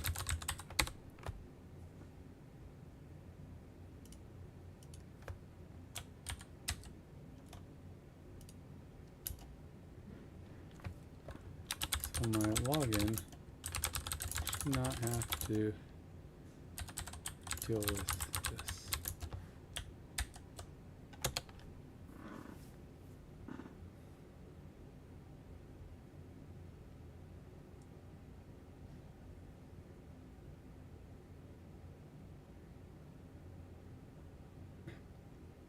Skip the manual token validation since Druid service already does this. You don't need to handle it. Update the custom auth state provider class. Ensure it uses Druid service to validation decoding Has your service already includes that? Yeah, that's fine. I think mine does. Validate token async. I think it does. Null or empty. Authentication state. Get auth value. And yeah, I think it's not doing any decoding or validation. Okay.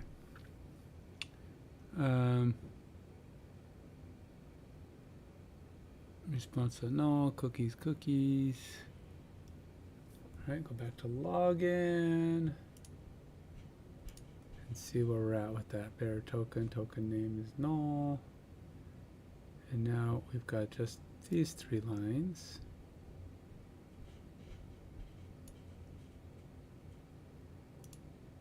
Which is quite a bit less. So we're just going to go up here.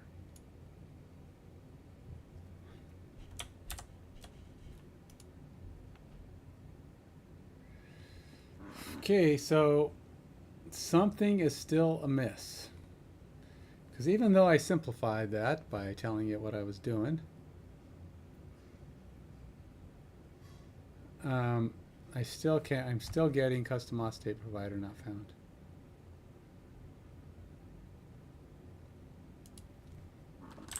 Still getting custom auth state provider not found.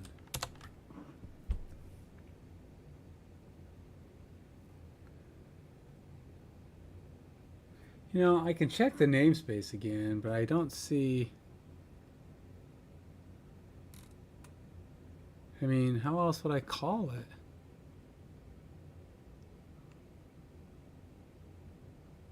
UCL web dot services. It is in there, right? Yeah, UCL web dot services namespace.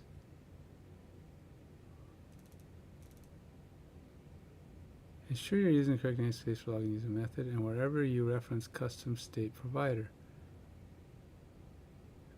Do I need to add UCL web services to RI? Oh, maybe that's what I need to do. Maybe I don't have that there. Thought I did, but let's go see. So it's in login.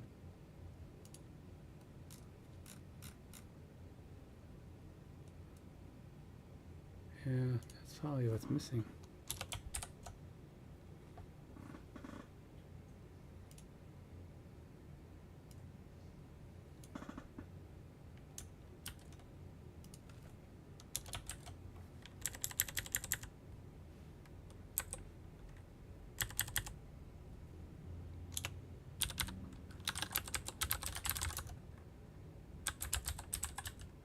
Okay, that's obviously not a thing. What is the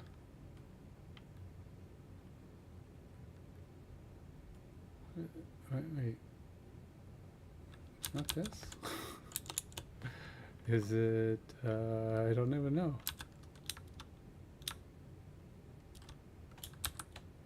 Okay. Application objects. And what is the comment block? Oh, really? Oh, man. I did not know that. That is weird. Okay. Really?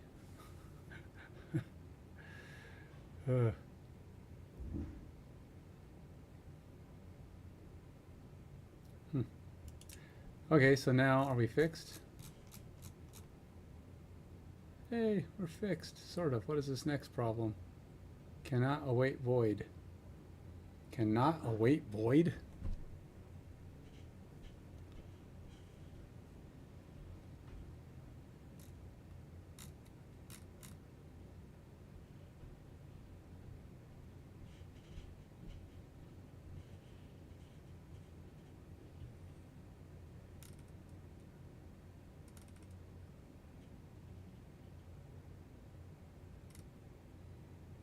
Token authentication thing.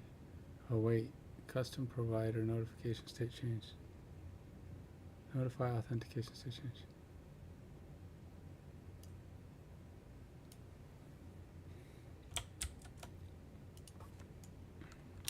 Okay. not await void. Oh, this line.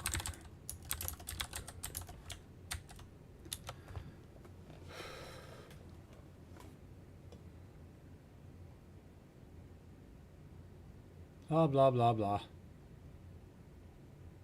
Custom provider dot notify.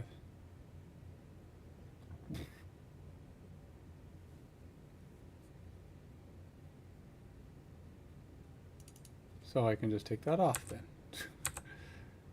Seems like a lot of code for telling me just take the await off.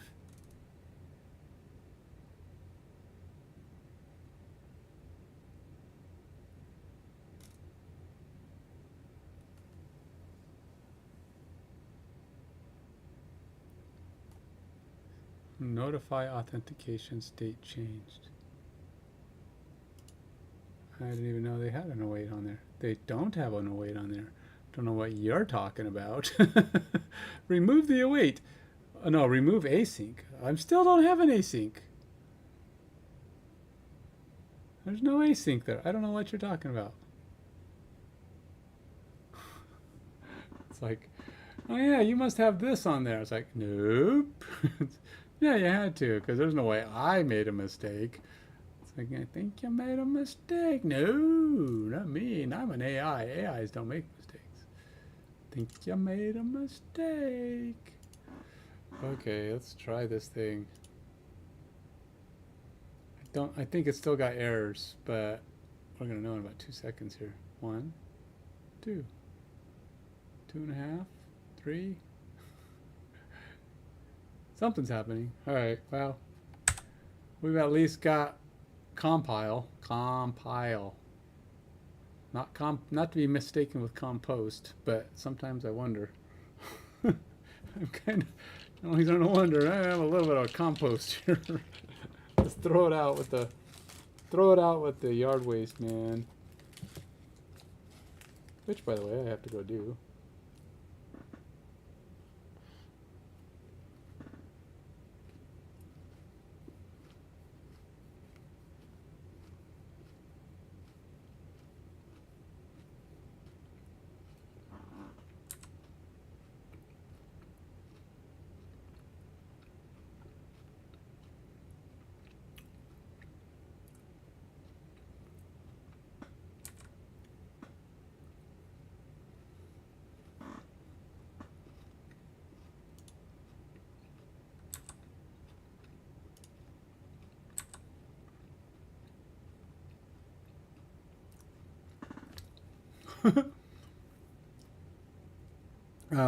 They are there. What are you talking about?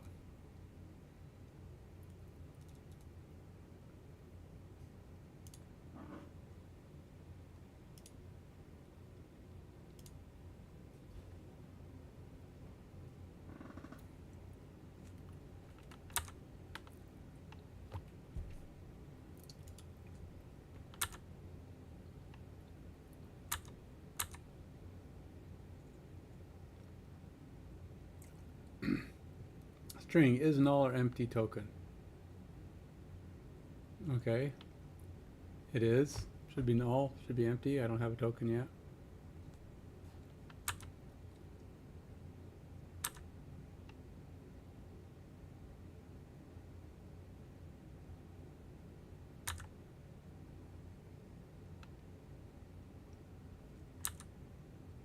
To base relative navigation URI. Location changed. Cascading parameters.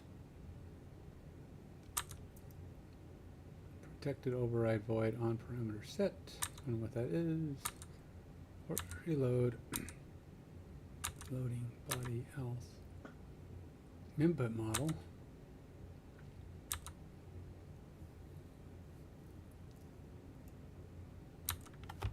Return URL should be just a backslash. Yep.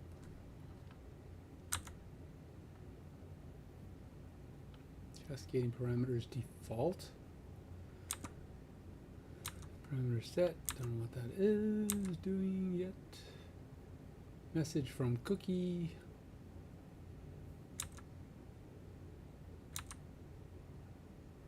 It is null because I don't have a cookie yet. Input model. Email we have. We have a password.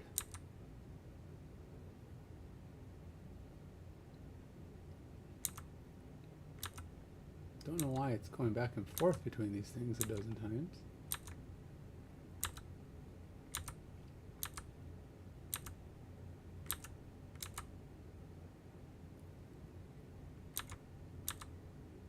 Jeez, what's it doing, man? Something went wonky there, because it should not have been doing all that. For one thing, it's like, get the values and be done with it, man. How many times do you have to go in there?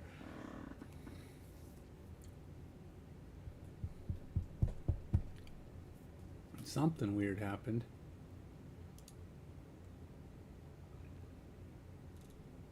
It's like, they are required, but how come they didn't set? And it's like, I can't even read them, right? Because it's like after they've been set, data, type, password.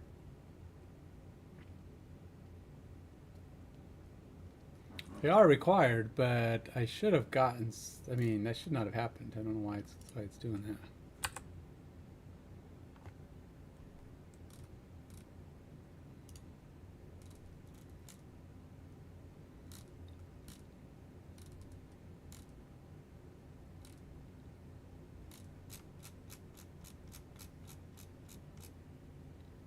Well, this is a pain, man. This is such a simple little thing. I mean, good grief. If I had to...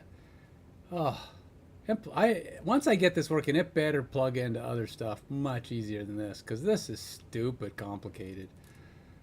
I'm trying to... I mean, this is... Look at all this code you have to write just to get it to toggle a freaking address.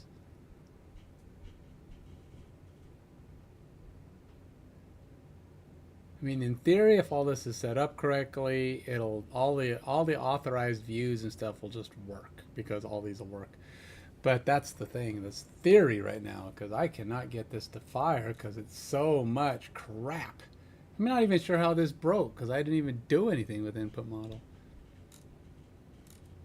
I mean, it's just been sitting there being itself.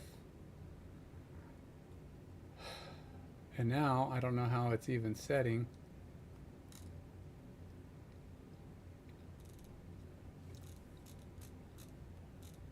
Okay.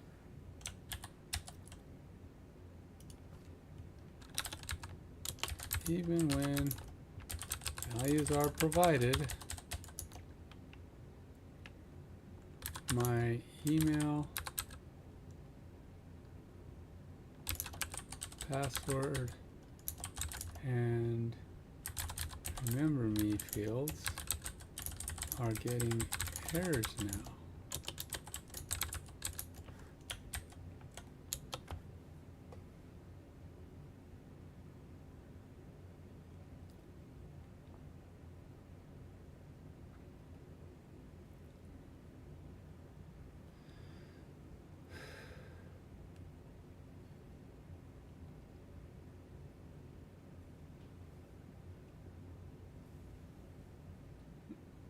Alright, well, let's do that. I do like that better.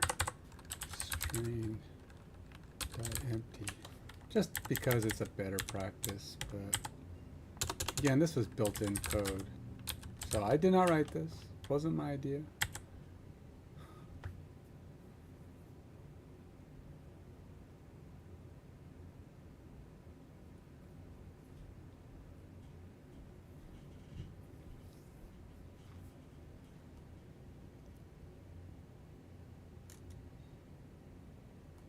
If you still have issues, review error messages, check the input model initialization. Okay, check the edit form. Check data annotations. Verify that the data annotation input model are correct in your input model class. Email required and email address are used, which is correct. Required are appropriate. Just needs a bool type with no special attributes. Right. Ensure the validation is properly displayed. The validation summary and validation messages components are used correctly. So if validation errors are not showing, make sure your input, well, validation errors are showing, but that's the problem is, make sure that the edit form component is correctly set up.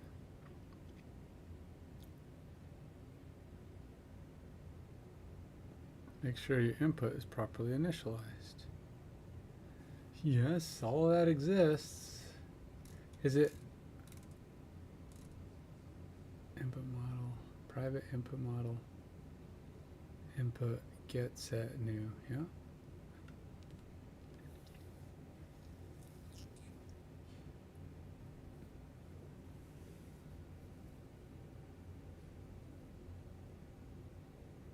I mean, thing is, I'm fixing something that shouldn't be fixed. It shouldn't be broken. I didn't do anything to it. Never change this code. Input email, form control, username, role alert.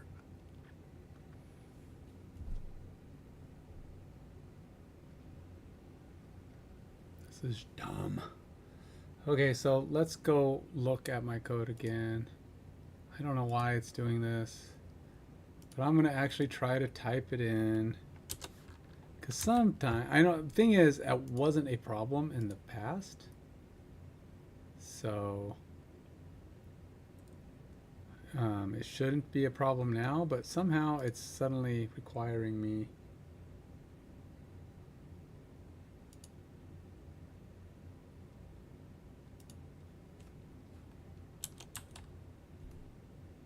This should not be a thing, but because it's like, I'm going here. I think it was something's going on with my state provider thingy bobber, and I think somehow that's tripping stuff up. See, we're getting here, and somehow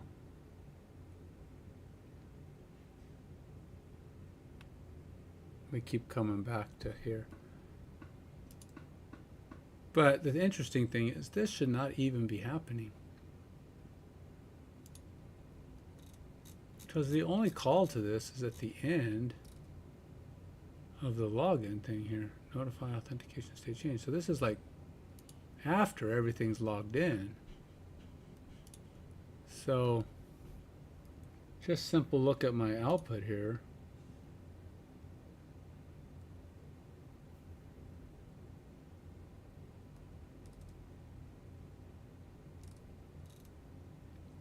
I'm already past token thing. See, but why is this firing right here? Where's the call stack that has this coming up? Because I should not be here. Why am I showing up here?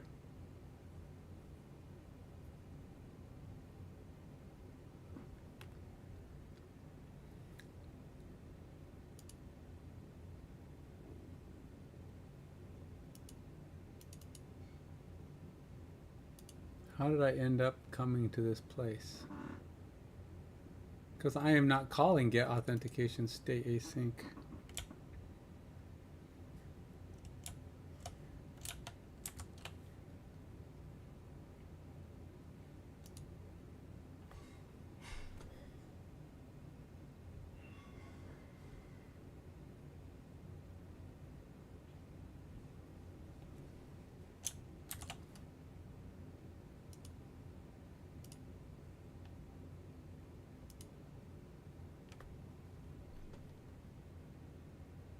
Persistent authentication state provider.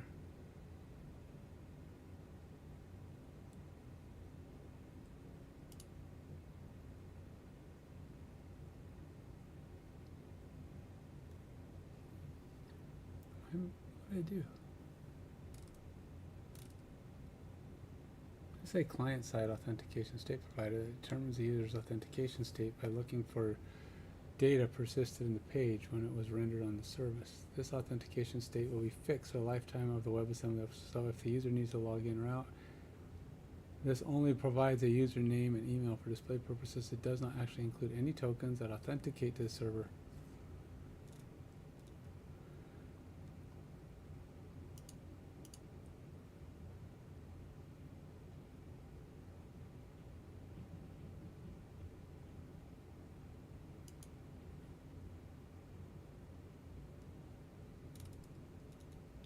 I don't know how I'm getting here.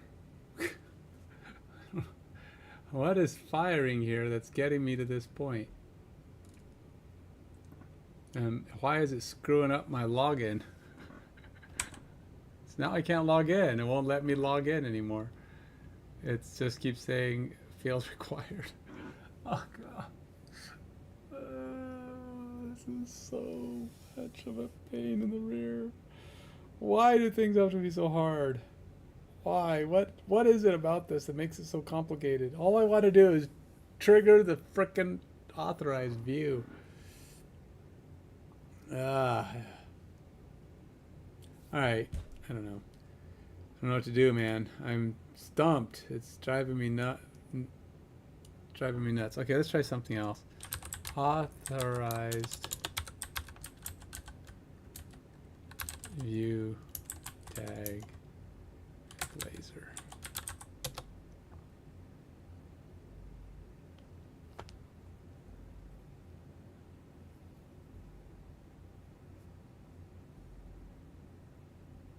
See, then I'll be going through all these different versions of how this works.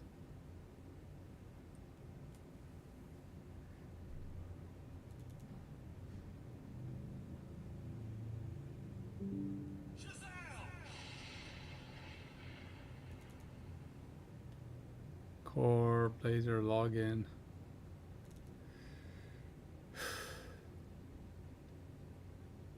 Yeah, I don't know.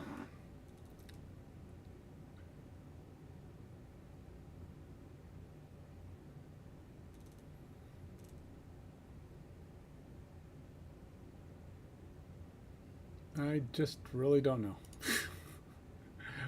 I mean, it's crazy to think about it. Like, it used to cost millions to advertise on TV, and now Let's call the login endpoint again and see if we get back an access token. Here's the login endpoint, and I'm going to send my credentials again.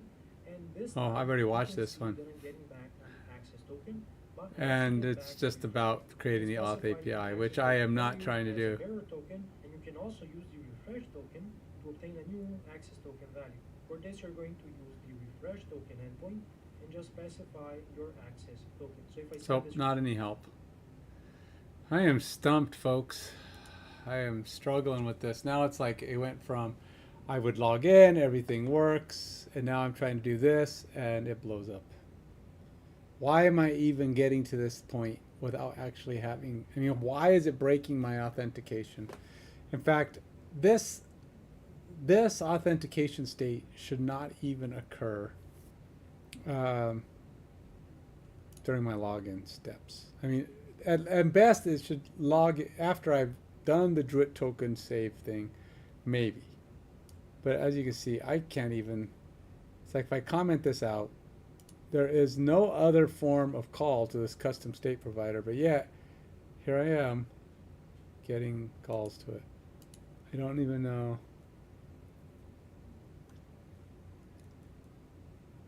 Is it because it's triggering here? No, because it doesn't even...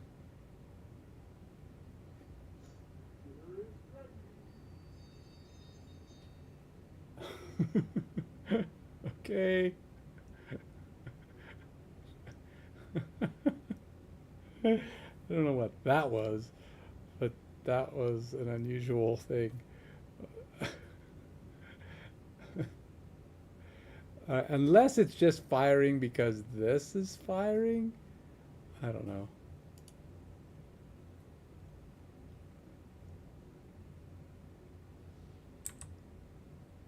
Yeah, it just doesn't work.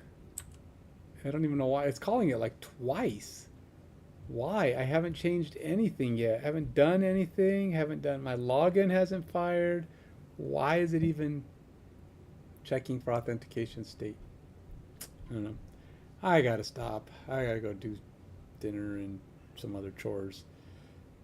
Boy, this is supposed to be... I should be long done with this. It took me a day to get this figured out in Razor. Yes, that's a long time. This is like 3 days and I still can't get this figured out here. Not Razor, React.